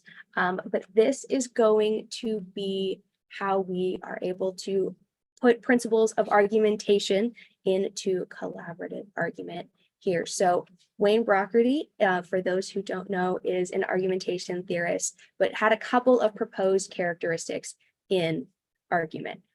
One being inferential leap. So when we are leaping between what we know and existing beliefs, trying to find something new, how can we do that effectively? And what might that look like in a space where we're trying to be equal? Perceived rationale as that support to the leap. Why are we doing that? And how might that apply? Making a choice between competing claims, those argument one, what might people say and why? And then reduction of uncertainty. Making decisions when it comes to the climate are obviously going to be huge, especially when we are advocating and working on a larger scale. So how can we find that balance? A willingness to risk confrontation between claims. Those are those competing ideas that we could be coming up against. And then trying to find a common frame. Where do we have more commonalities than differences? And how can all of that apply? But for now, I will hand it over to James.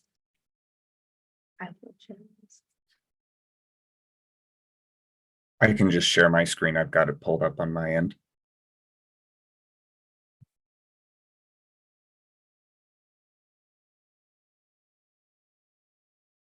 All right. So a good transition from there is looking at, well, it would look good if it was in the slideshow view. So we kind of move from that concept of collaborative argument, and then we get a bit more goal-oriented. We want these outcomes where everyone is invited to participate, and that's where we arrive at the decision-making process.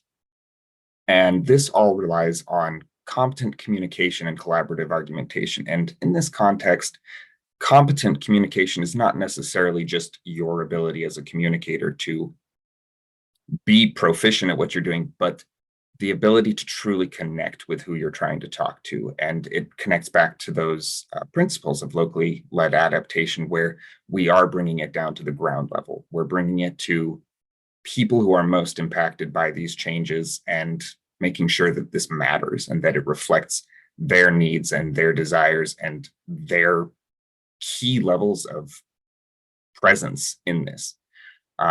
It's driven by approaching argument from a cooperative perspective. We find that argument gets kind of a bad rap where it is competitive, where there needs to be a winner, when really we're just trying to strive for that idea of all involved parties are being respected as equals in this collaborative process. And again, those outcomes need to reflect those principles that we've talked about already. We want those who are truly being impacted by climate change to be given presence in this development of policy, because without that, we're just sort of taking a perspective of disconnect, and that does not contribute to meaningful change. A lot of this builds on foundations of what we call civic discovery. So in this, we're really driven by citizen involvement. We're driven by the frontline people, the people who are being most impacted, the people who are experiencing this in real time. We want them to have a say in this. We want them to be directly involved in deliberating their future in an environment that does cultivate this collaboration. We want them to be able to learn alongside each other. We want them to be able to, we use the term safely, securely. We want them to feel comfortable voicing their perspectives. in an environment that can make something happen. And that's where we see those disagreements come up. And again, with argument having a bad rap, disagreement is not necessarily a bad thing here. It gives us an avenue for true collaborative efforts. It's where differing perspectives can enrich the outcome of this whole process. And through that, we arrive at consensus via cooperation, via that collaborative effort, rather than just relying on policymakers, whoever is in charge, to sort of convince everyone of one primary outcome. It's all intended to arrive at it through the group effort. And so when we're trying to approach this collaborative decision-making, we have to kind of look at where we can make this happen. We've touched on a couple of these already, so I'll just dive into a few of them. Town hall, any sort of public meetings place where members of the community are given an opportunity to voice their concerns and actively engage with the people who are primarily responsible for making these policy decisions happen. And then they're able to discuss those issues that truly matter to them. It's just a nice sort of informal environment where people can speak a bit more freely than they might feel like they can if they go directly to a bigger conference or some event that feels a bit disconnected from their daily experiences. We're also able to offer workshops where we have a more focused avenue for that dissemination of information and giving us opportunities like today where we can do practical involvement with climate change adaptation and mitigation. We're able to do case study and elaborate on those. We can really ground these experiences in things that members of the public can understand, can interact with, and can feel like they're part of.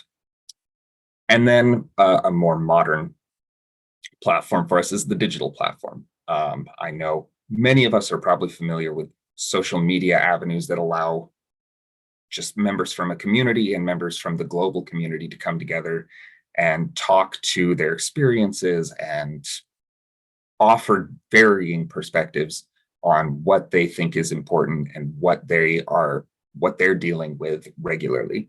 This gives us a lot more of an accessible platform. We're not constrained by physical constraints like today. We're able to be all over the world contributing to this ongoing conversation and can then work together towards this ideal goal of collaborative decision-making. And when it comes to sort of facilitating these environments where we do want to have these meaningful conversations, we have some guidelines we're able to follow in just how we approach these. And this is not just for who is running it, but rather who's participating as well. So these guidelines apply to everyone that is taking part in the collaborative decision-making process. We can listen openly and actively. That means that we're not just listening to hear, but we are listening to understand. We can withhold our judgment until the other person's view is understood. This means that arguing as equals, allowing everyone to have not just a seat at the table, but a part in the conversation. We ask questions for understanding before we respond. We really want to get to that root of maybe I don't quite follow this, but I do want to before I give a potentially uninformed response. We give everyone equal opportunity to speak. That's truly the core of this, is coming at this at a level ground and inviting all of our people and all of the members of our community to feel like they are being heard and they are being respected in this opportunity. We focus on the concerns and the interests rather than the positions. That means that we're not just aligning members of our community with they're in support of this or I don't believe in climate change. We want them to be able to vocalize, where are you coming from with these perspectives?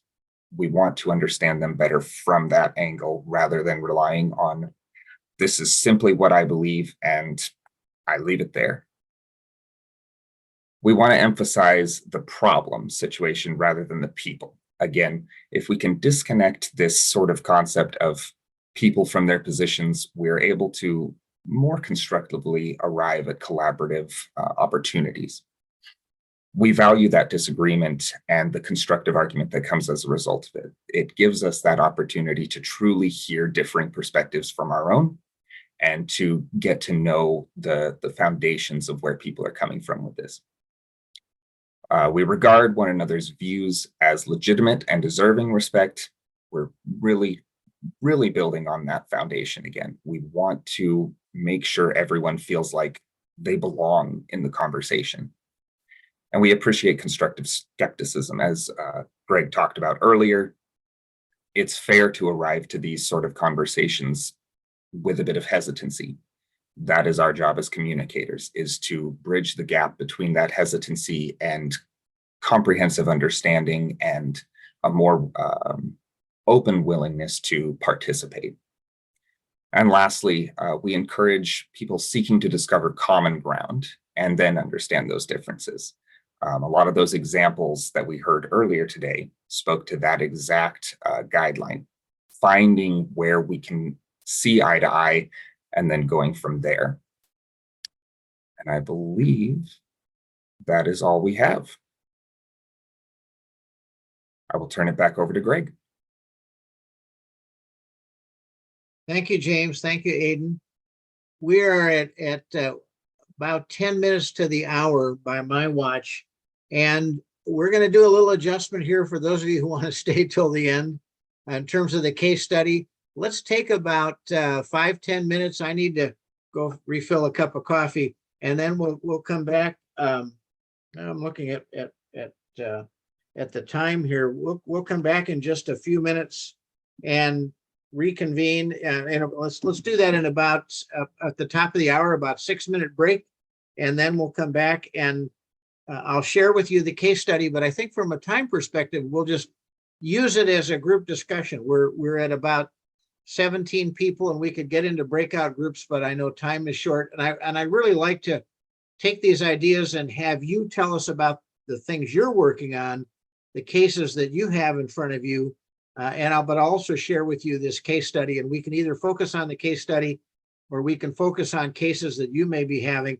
So the last half an hour can be a really good conversation. So let's take a little bit of a break, come back at the top of the hour.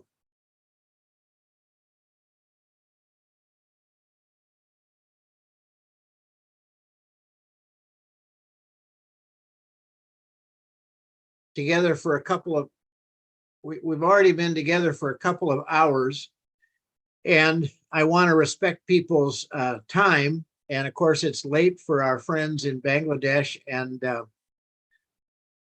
people may want to end the evening. What I want to do is show you the case. We'll just stay together as a big group. We won't get into breakouts. I'll show you the case, and what I'll draw your attention to are the questions at the bottom. And then we either can relate them to the case, and I'll take us through the case relatively quickly to give us the essence. It's kind of detailed and would take a lot of time for us to read it in detail. So I'll highlight some things, and then we can either focus on that case or on the things you're working on, some of the stories that we heard at the beginning. One thing I will mention with this best and worst, I'll give you a couple of ideas if you decide to use something like this in your work. I have used the best and worst activity with groups as large as 200. And obviously, if you have 200 people, you can't have 200 people go around the room. You'd be there for half a day. When the group gets to a certain size, and it was a little bit, not quite sure with this, we decided to keep everybody together. And what I had scheduled for about a half an hour took closer to an hour, but I think it's time well worth it. But if you have a large group, what I do is get people into smaller groups of about 7 or 8 people. And then I have them share their best and worst with one another. And then each group of 8 selects one story that gets presented to the full group. So if you have 60 people and you have 7 or 8 groups, you're going to have 7 or 8 stories. So they introduce themselves to one another in the small group. They don't get to hear everybody that's in the room. So that's a variation.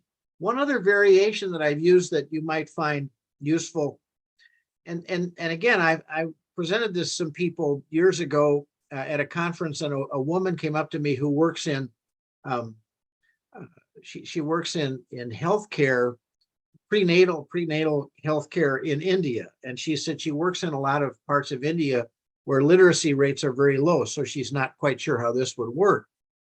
But we did an interesting exercise where we asked people to give us a headline, to imagine the local newspaper or website where they go to get their news. And we would say, give us a headline that you hope you never see 20 years from now.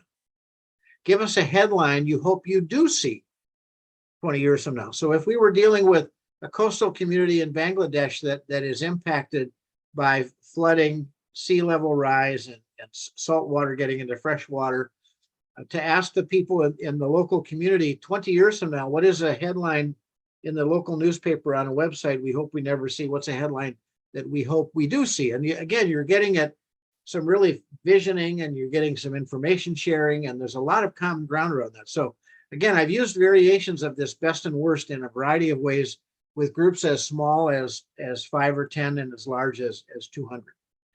So let me show you the case and then highlight it for you, and then we'll have the last few minutes to just open up the conversation. So let me do that real briefly here, if I can find where I put this. That's the key. Where is the case that I have here?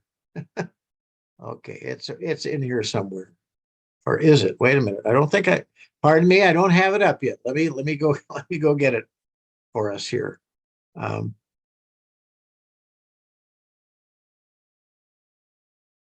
Now it should come up, I hope.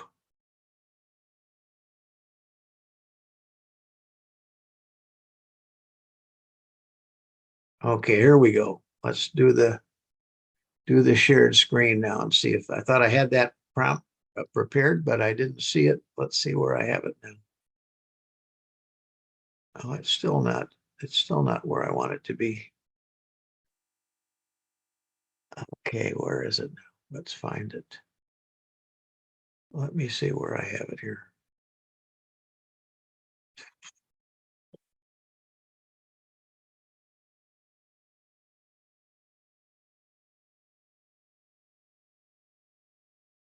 Here we go. All right. Can you all see that? Okay, good. So this is the case study, and it's based on a true event, and I'll just highlight it for you, and then we can go to these discussion questions that you could use in any of the work you're doing. This is a case of climate change impacts in northern Cameroon and southwestern Chad in Central Africa. And to get at the essence of this, you can see in the original part, this is in the northern part of Cameroon where it borders Chad, and there's been violence going on between herders and fishing families, and villages have been set on fire, and villages have been abandoned. And under normal circumstances, small boats cross the Lagoon River, which marks the border between Cameroon and Chad. But in recent weeks, thousands of Cameroonians have taken a one-way trip to Chad, and the population of the village of Chad has tripled with the arrival of all these refugees. And so what happens is that people in this region, on both sides of the river, so people in Chad and people in northern Cameroon, are coping with violence, hunger, health, and migration impacts, including losing their homes and their livelihoods.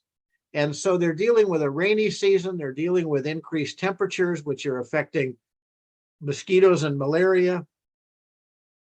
And what's lately happened is that the difficulty has occurred because of the absence of rains that has driven an exodus. So climate change is a reality in this region of the Sahel, where temperatures are rising faster than the global average, and a lot of the farmland is degraded. So here's what you have. You have an unpredictable rainy season. You have farmland being degraded. You have violence among different groups. And then you can see that the Cameroon government has deployed security forces. And beyond that, farmers have been unable to tend their crops. And then we have some NGOs involved, but the resources deal with the humanitarian impacts are limited. So if you think about this, you have a variety of factors. You have climate factors relating to rain or lack of rain, drought, degraded farmland, fishing families that are impacted, farmers that are impacted. You have migration going on. And so this is one of these issues that is multi-scale. You have these impacts at the local level, but you also have governments getting involved in terms of security, in terms of safety. So it's a really complex issue. And so these are the overarching questions for a case like this that we can share ideas, but they're also questions you could apply to the very projects you're working on. And here are the overarching questions, and I'll just put these out to the group and then invite you to share your ideas either about this case or anything you're working on. When we think about the projects that are on our plate or the cases that we have, it starts with, I think, this discovery phase, and we ask ourselves, what are the major issues of concern? And what really needs attention? We know that in the language of the climate change negotiations, we hear the phrase a lot, what are the gaps and needs, or what are the needs and gaps? So one is, what are the issues of concern here? Is it migration? Is it drought? Is it livelihoods? Is it security? And then the second is, what principles of locally led adaptation may be relevant here as we think about involving communities in addressing this crisis? And then what's the role and function that participatory communication would play? Are there things we need to emphasize in bringing people together and listening to them and learning from and with them? And then are there any steps of the 4Ps pathway that stand out? Are we right now at the discovery phase, at the dialogue phase? And as we think about this, think about communication that occurs, I call horizontally across communities. So have there been opportunities for the farmers and the fishing families to get together? What's the relationship between the local communities and the government? And also what's the relationship between the communities in Cameroon and Chad and the governments of Cameroon and Chad? So I'm just going to post that. This is the case that we might have gotten into small groups to discuss, but we're just going to do this as a large group. And so I'll leave the case up and I'll simply invite any of you to share ideas about a case like this. And let's start with this question. Is locally led adaptation, any of the principles or any of the practices, is it really relevant to a situation like this? Let's start with that. What do people think? And you can come on anytime. Trying to see how I can adjust this so I can see everybody.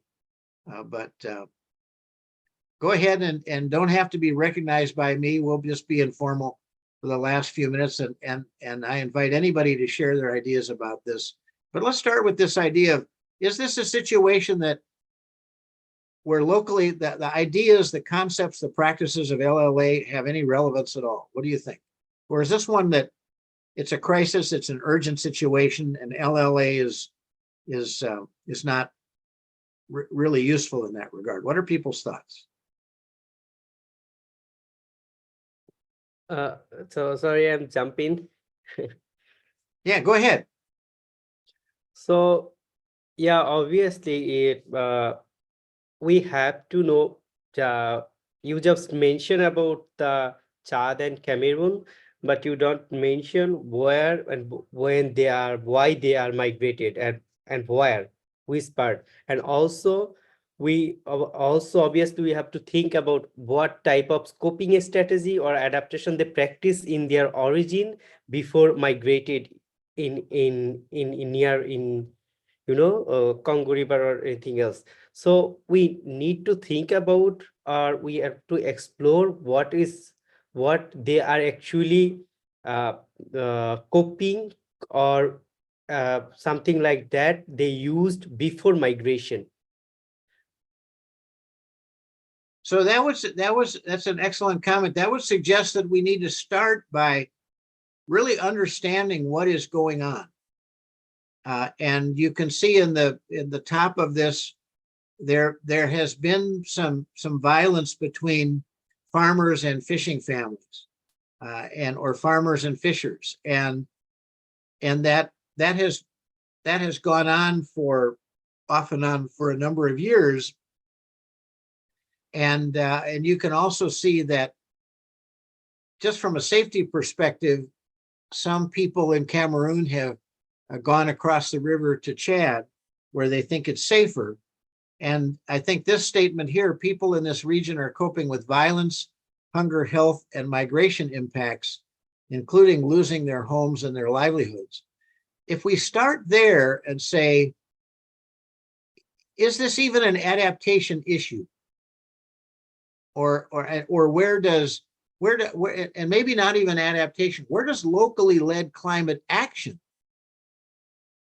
play a role in this situation? So obviously, but so if there is no strategy or anything they don't have in their past region, so here in here migration is a one type of adaptation. They are just coping, right? So if you need to separate this in issue, right, in pseudo or ex situ adaptation. So if we can accommodate them in their origin, then this conflict is not happen with the two people, right? Fisher communities and the agriculture communities.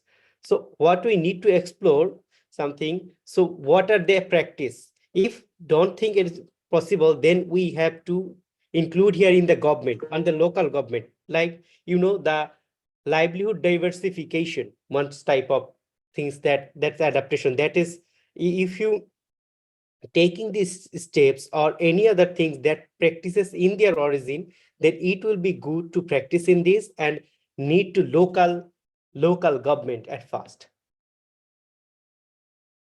right? So yeah, this is from my side. Thank you for sharing those comments. What are some other thoughts that people have? Well, let me pose a question. When there's violence, or when there's this kind of intense kind of crisis conflict, in this case, we could say between the fishing families and the farming families, is the first step to provide people with safety. So assuming that we do that, assuming that we're able to secure people's safety, so that starts with reducing or eliminating the violence, is there merit in, do we know in fact if the farmers and the fishers have ever talked to each other? Have they ever had a constructive conversation? And I'll use this as an example that in a lot of the work that I've done, it's not this intense, but I've had people from what I would call the resource extraction community, mining, logging, tell me that they've never had a conversation with someone who's part of an environmental group. They've never had one. Yeah. And so what would we do from a adaptation and communication perspective if we were from the ministry, or if we were from an NGO or from a university, and we were asked to somehow assist with this crisis? Where would we start? Would we start with the security forces so that people, the violence is stopped, and then from there we go on? I mean, not that as outsiders we would be equipped to do that, but let's assume for a moment the violence has been contained or eliminated. What then happens from a communication perspective or an adaptation perspective? What are people's thoughts? Anyone can speak. I can't see everyone, so I'm not going to worry about hands raised. Just jump in.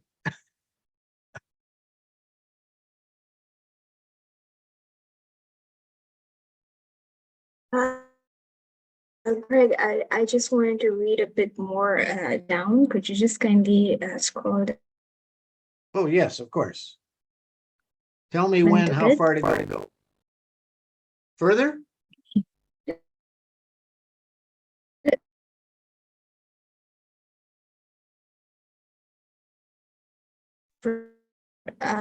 It's no moving on my screen. Yeah, after the map. Oh, the map? Okay. Below the map, yeah.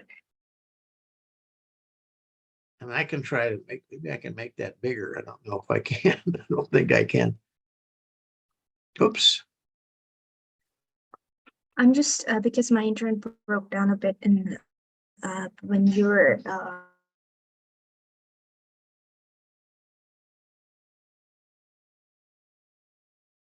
Down a bit.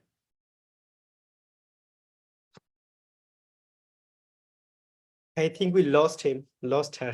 case. I'm just trying to understand or be a bit more clear on this. Yeah, I'm not aware.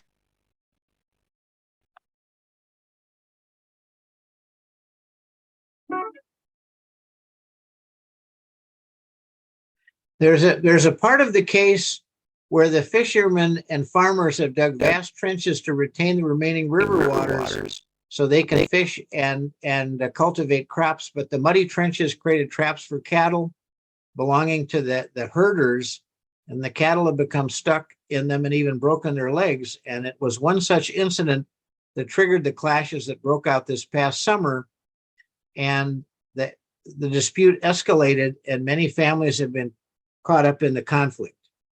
And so Cameroon has deployed security forces and undertaken disarmament operations and mediation to put an end to the clashes, but the farmers have not been able to tend their crops and people have been displaced.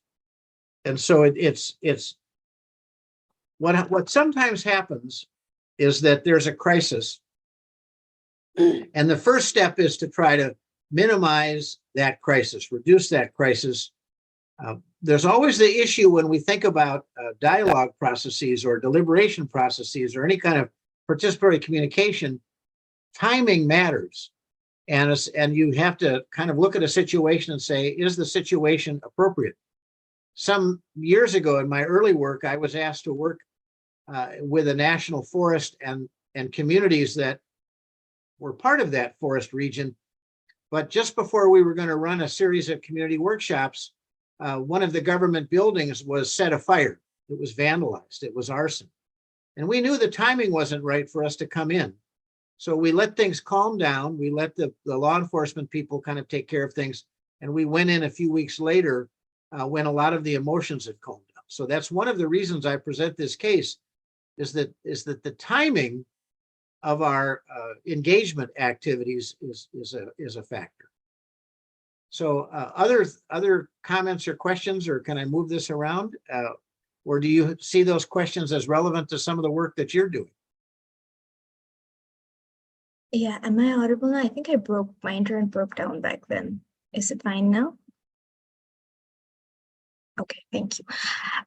No, but because my internet was breaking up, it took me a while to catch up with the case. So what I understand is that this is primarily a case of, firstly, a non-climate change case where there is security issues, and then existing vulnerable factors is amplified by the climate crisis. It just makes their situation worse. So this is relatable to one of the cases, or many of the cases, that we have with our natural resources in our country. So with any natural resource or ecosystem, you always have the issue of ownership and governance, and you have multi-stakeholders. So you have the very local people who are dependent on those natural resources for their livelihoods. And this is very close to that, given it's the group of fishermen and farmers. So back in our home as well. So you have, and then you have within the community, the better off, who are not the most vulnerable, the local elites, if I may say, who the powerful people, or people with an influence, the politicals, and then you come. So it's a hierarchy. It's the whole hierarchy from the very local people to the local government, and then you go up. So that's where LLA comes in. We are trying to dismantle or prevent or go about the top-down approach.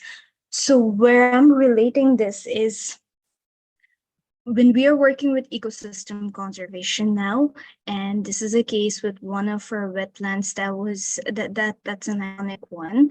It's a 100 acre sanctuary, not too large, but yet it was revived from nothing with decades of intervention. And so the management was given to the very local people. And then it thrived. It thrived for almost 5 to 8 years. But then local elites, because in order to give ownership to the people, you need to keep some sort of benefit for them, right? So they used to charge tourism fees over there for visitation to their ecosystem service. And this is something that was at some point objected by the local elites, and given that they have the power, the sanctuary was partially destructed and taken over. So now that definitely, due to the power balance, makes the local people more vulnerable. They're scared to go back and, you know, reap their benefits off from there as they must. So this is just a basic issue of governance, as I see with the farmer and fisherman problem here as well. But then but eventually solving this problem, which is now the one of our current projects, is trying to address this through different dialogues at different levels. So this includes dialogues being held at the local government, but then the local government is mostly influenced by the national government. So if you don't have the say coming in from the very top, this is the case in most vulnerable countries and most developing countries. Your national government has a lot of stake in these says. So if you don't put that in, so this is like dialogues at multi-levels. In order to solve just this one issue, we had to hold dialogues with just the very ministerial level people, and then we had to go back at the very local level and calling the local governments, and then we had to sit with the very community people as well, who are managing the resource system. So that just shows the whole horizontal and vertical levels of dialogues that are needed to solve these issues. But then eventually one of the overarching outcome is ecosystem-based adaptation. So climate change comes in, but it's a very layered approach.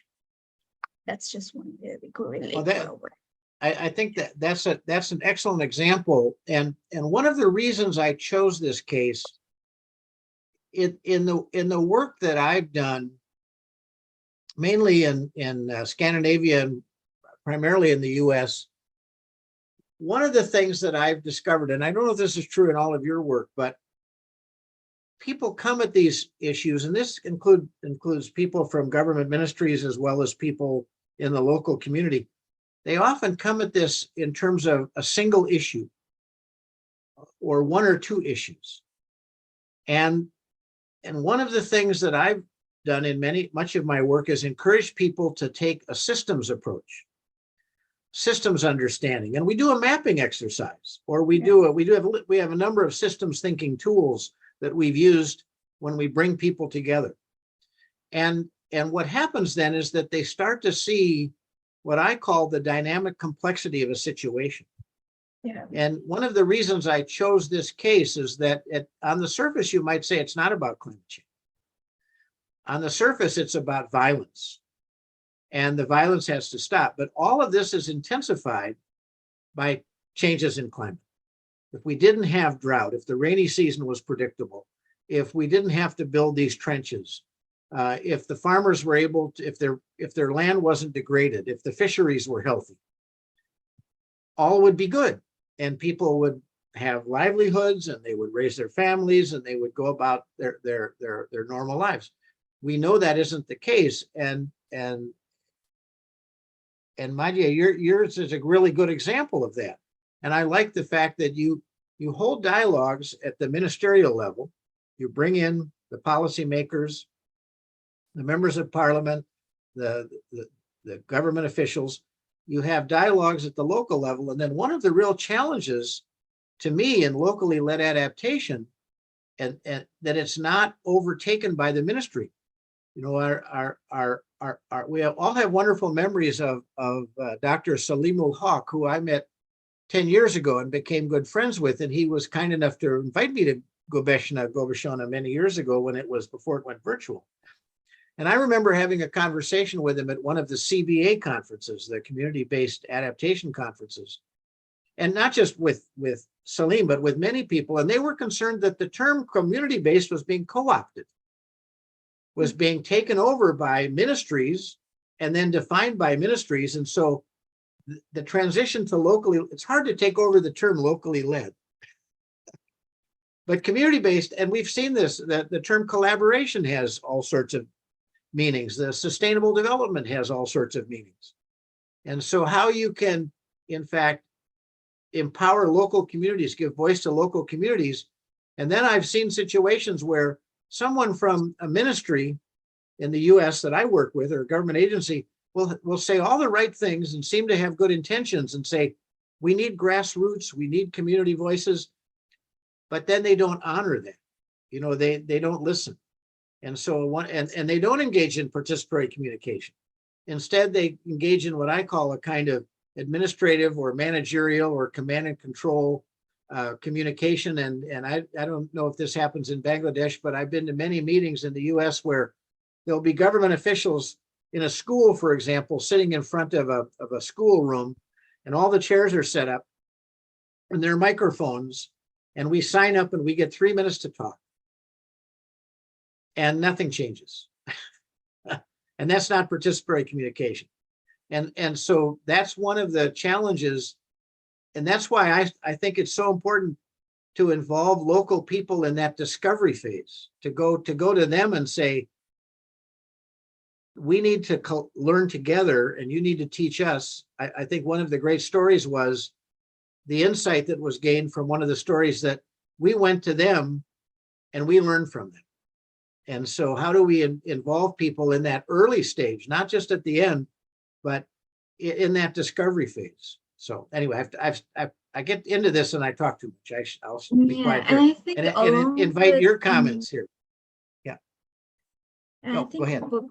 That has been key, that involving them at the very beginning and also ensuring that they stay engaged throughout, because it's a cycle, it's a process. So more often now, because for the sake of doing CBA or LLA, it turns out that we're just going in at the very beginning, taking up the information, and then they're somehow disconnected.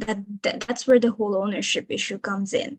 So I think it's also very challenging to ensure that they stay engaged throughout the process, and we find mechanisms for that.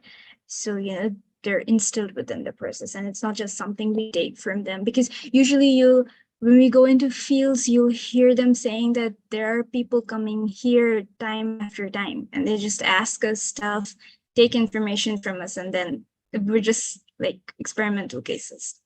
So that's also a big challenge, I feel like, bringing it to this. That's an excellent point. I know we're at the 10:30, 8:30 mark. Any other comments or questions anyone wants to share? Lutfor had his hand up for a long time. Oh, I'm sorry. Yes, go ahead, Lutfor. Yes, go ahead. Okay. So I want to come in the back. So yeah, it will be one of the, so you have also mentioned about the timing, right? So one of the things that we are practicing in the local community is crop variety. So crop variety means, so different times cropping pattern and changing pattern of the crops, agriculture pattern. So, so in our coastal community, they have also using the rainwater harvesting methods. One of the things that they are using for the drinking water crisis, to reduce their drinking water crisis. So this is like one of the international migration case or international issue. This is the sharing the river water. So that we actually facing in our Bangladesh with India and Bangladesh border. This is one of the largest river called Padma. So India construction a bridge, it's called Farakka Bridge, to use the water, to divert the water for the agriculture purposes in their country. So in the dry season, So the lowest amount of water we have found, that is actually not working for our agriculture community, right? They cannot found any sufficient water for, for the agriculture purposes. So what are they doing? Actually, they are doing it's actually, this challenge is actually will be solved by the governmental issues. So that's why the government of Bangladesh, they are actually in their NAP, National Adaptation Plan, in their National Adaptation Plan 2023, they have included some sort of this problem to mega project in that river. So increase the depth of the river. So these type of kinds of things that is actually planning to implement in Bangladesh process. And obviously this is the river water is sharing by the your agricultural and the fisher communities. So there is a conflict, obviously will be the conflict is well. When they are extracting more water for their agriculture purposes, so fishermen cannot, the fishing, healthier fishing. So it will be the one of the issue that will be solved. That is one of the issue, that crop varieties, from different patterns of crops or different types of agriculture that can happen. But your case is an international issue also. So this is obviously, that is our colleague Madiha will talking about the local government or the governmental, engagement. So this is one of the important thing you need to, yeah. And also, due to the migration, so people are migrated to the, in the capital region, and the capital area is oversaturated. That's why in Bangladesh, Professor Salimul Haq also, one of the concept is called the migrant friendly city. This is town. So people not get into the capital cities, rather than they have to migrate in the, secondary cities. So if you have the chances to livelihood opportunities, so people not going to their capital region, rather than they more prefer to go to the secondary cities. So this is the another issues. So thank you. Thanks for sharing those ideas and excellent points. And again, this speaks to the dynamic complexity of these situations. It's not so simple to say it's just one or two things. I saw Noor had a hand up too. And I also respect the time of my friends and colleagues here. It's past 8:30 here on the West Coast, 11:30 and 10:30 in the evening. So people stay if you'd like, but if you need to leave, you can share some final thoughts. But I saw Noor's hand up. I don't know if that's still true. Thank you, Professor. Sorry, there was an echo.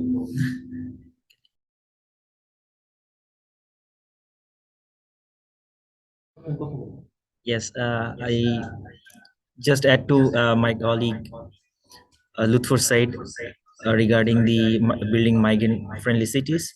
So as you all know, in the NAP action, there is we have a divisional platform from our locally led adaptation program.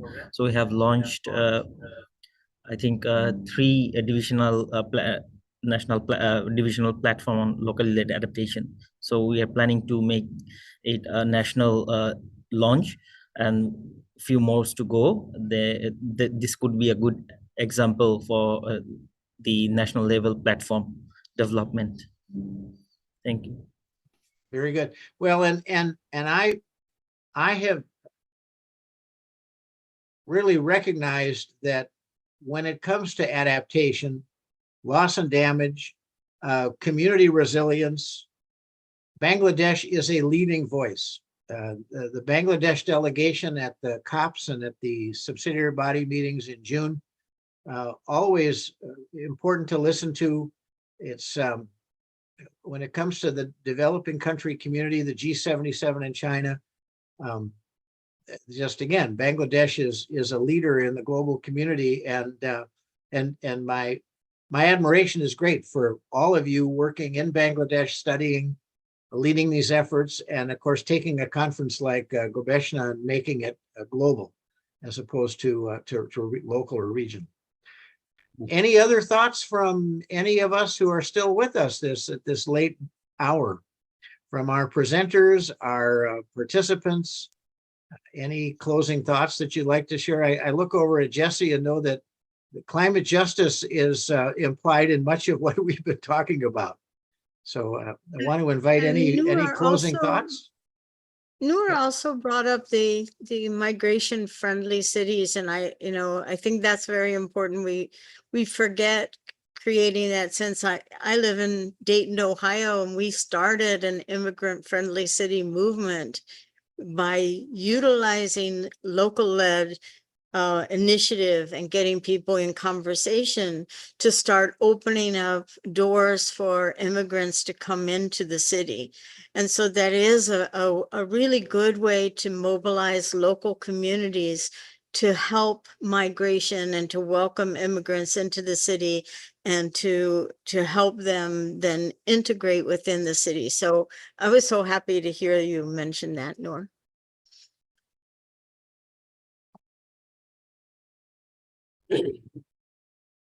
Thank you, Lisa, for sharing that. Other closing thoughts that you'd like to share? Anything before we wrap up? One thing that I'm thinking a lot about as all of you are talking is that when we're thinking about all these different scales, one of the problems that seems to be present is trust and how to build back trust and build those relationships. And I'm wondering, in your experience, like, where do you start with building trust? It's such a long process at times, but at the same time, there is that urgency to get like action and get some change happening. So where do you kind of like balance those needs, and how do you really center trust throughout the process?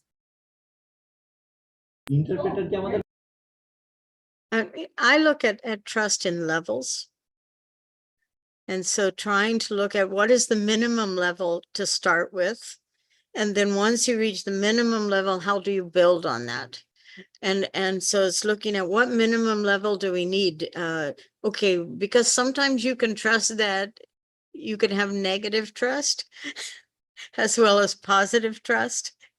So how do you then get to a level where you can trust, okay, these are the actions that we're all going to take and that we're going to take those.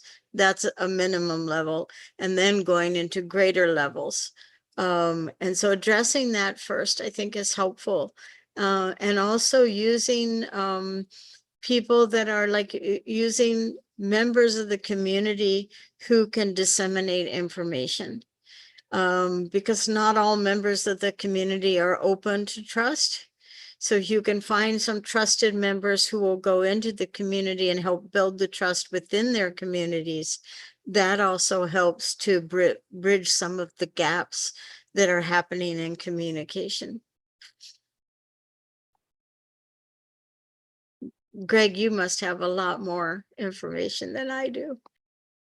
Well, the only thing that I'll add is that I've worked with a lot of groups where trust was almost non-existent, and for a lot of reasons. And so if we're going to have, let's say, I'll give you an example. So I work with community-based collaborative groups in the US around forestry issues. Have for many years and continue to do so. I'm currently working with some groups in Montana, for example, in the Western US. And when trust is really low, I come in as a facilitator. So I'm that outsider coming in to promote dialogue and deliberation. I mean, the 4Ds, if you will, the 4D pathway. And I'll make trust explicit. I'll say, you know what, and I go through a discovery phase where I have conversations with a lot of people drinking tea and coffee in a coffee shop or in someone's home and learning what's going on. And if trust is really low, and when we bring everybody together, we'll say, you know what? I've listened to a lot of people and it seems like trust is quite fragile, quite low. Let's have a conversation about how we can build trust.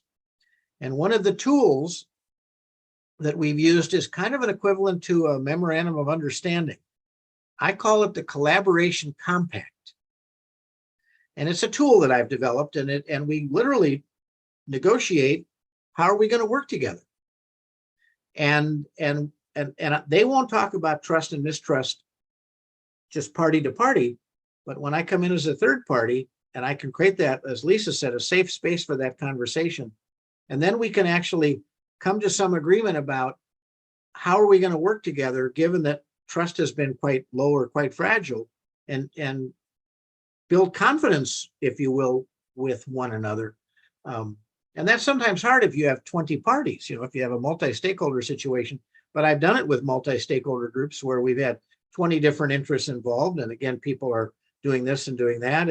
And we build into that compact, not just trust, but all sorts of safeguards. For example, one of the things that I've experienced working with multi-stakeholder groups is that one group might say, well, we're willing to work with all of you, but then as the decision gets closer and they don't like it, they withdraw. And they do something else. They go to their friendly government minister and lobby for something else. And that violates trust. So we say, okay, well, how are we going to deal with that? If someone is so dissatisfied with the decision, the consensus, the direction we're going, that they're going to withdraw and go to the media, or they're going to withdraw and put something on social media, or they're going to withdraw and go to some government official. How do we prevent that from happening? And we make that part of the conversation. We say it's kind of that dissent idea that Lisa said. What are the possible roadblocks or bumps in the road that we may have on this path? I try to make those things explicit, but I found that if we leave it to the parties themselves, they're reluctant to talk about those issues. Sometimes that outside mediator, facilitator can create that safe space for that conversation. Thank you. Just want to come in if I liked the comment. So regarding the collaboration compact and trust building, so working with community and working with the stakeholders, it's a long time building rapport here. It needs building trust. So one of the way we can use this network, like building social capital, that could be a very good instrument, and social engineering. That I'm not sure what things will be covered in this terminology, but it could be a game changer, like the vulnerable people, so they can trust. So Yeah, where to I go? mean, I think about the case study. It's already, I got excited about the case study because I could imagine in a best practices or world where a conversation took place in Cameroon, let's just say, not that it actually happened. And some of the immigrants said, hey, I have this process where I can start to bring water from the lake, and we can start, creating a farm, and we will feed the fishermen, and then they will get some product, and they can, that will help them. And that there's a bargain, but maybe they have a process of using little teeny tiny pipes to go, or something that's never been thought of that's totally creative. And I know that's like thinking of imagining it, but imagine that that's what social capital is. Social capital is finding someone. There was a movie a couple years ago about a young boy who wanted to be able to watch a TV show in Africa, and he got his whole town together to build a windmill so that they would have enough electricity so they could watch the baseball game. That's social capital. I mean, who would have thought this little kid could figure out enough physics to be able to do it? Social capital is capturing the possibilities that I get excited, that each individual has. And sometimes we ignore, or we don't acknowledge, or we say, well, you're just a little kid, what could you know? But maybe, everyone has that, and opening up to it. So don't mind me. Sorry, Greg. No, that's perfectly fine. This is an opportunity for people to continue to share ideas. I think Nora, you wanted to come in with a comment or an idea to share.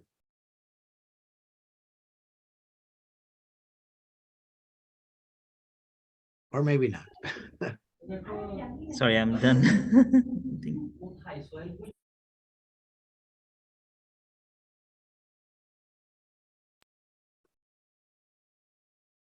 I want to invite Aiden and James. Any thoughts that you have? You know, we work together here at Oregon State.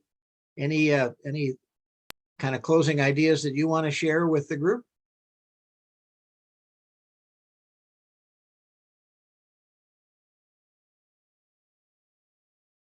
For it.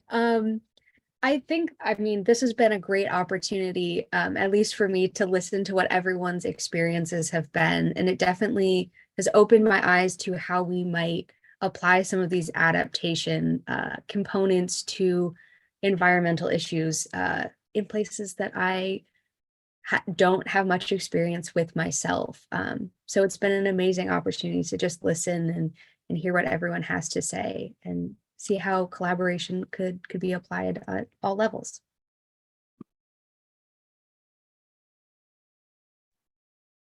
I think my biggest takeaway has been there really needs to be that emphasis on the locally part of locally led adaptation. That when we talk about building trust and how do we do that and the difficulty of that, it builds on what Lisa said, where you find those local advocates, those people who understand their communities and are able to use existing relationships to facilitate those conversations.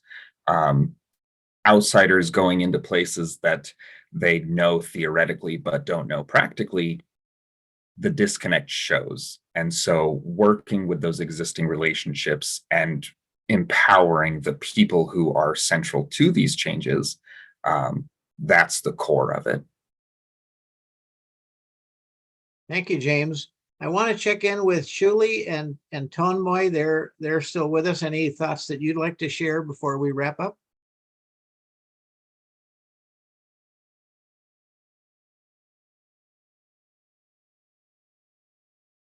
Well, I don't hear any. I'm going to ask if Ludfor or Madhya or Nora, any last thoughts that you'd like to share? Or is it almost 11 in the evening for you? So I think yeah, go ahead, Nora.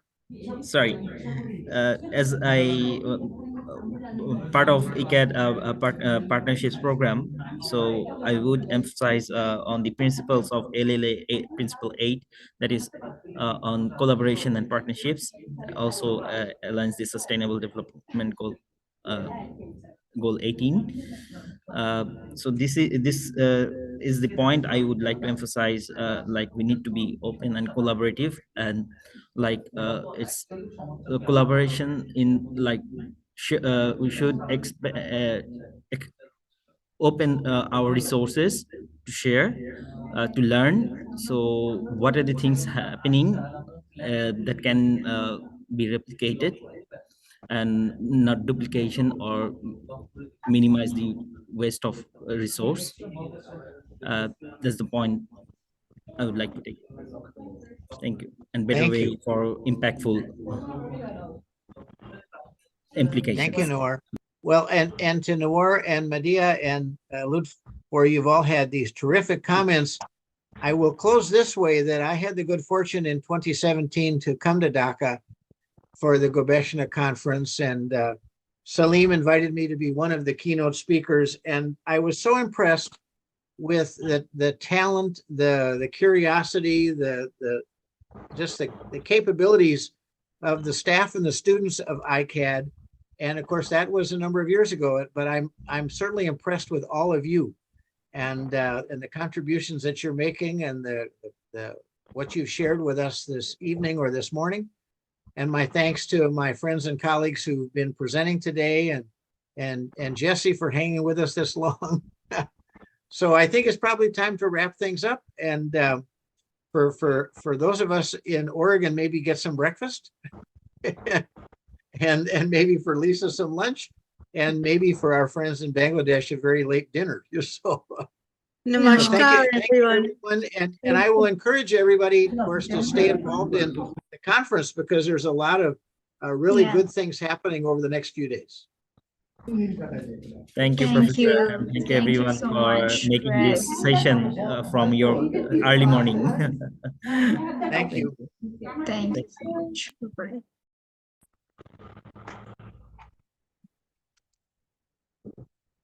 Thank you, Greg. Well, thank you, Greg. Thank you, Lisa, and thank you, Aiden. And nice and meeting you, James as Aiden. well. And Thanks, everybody. bye-bye.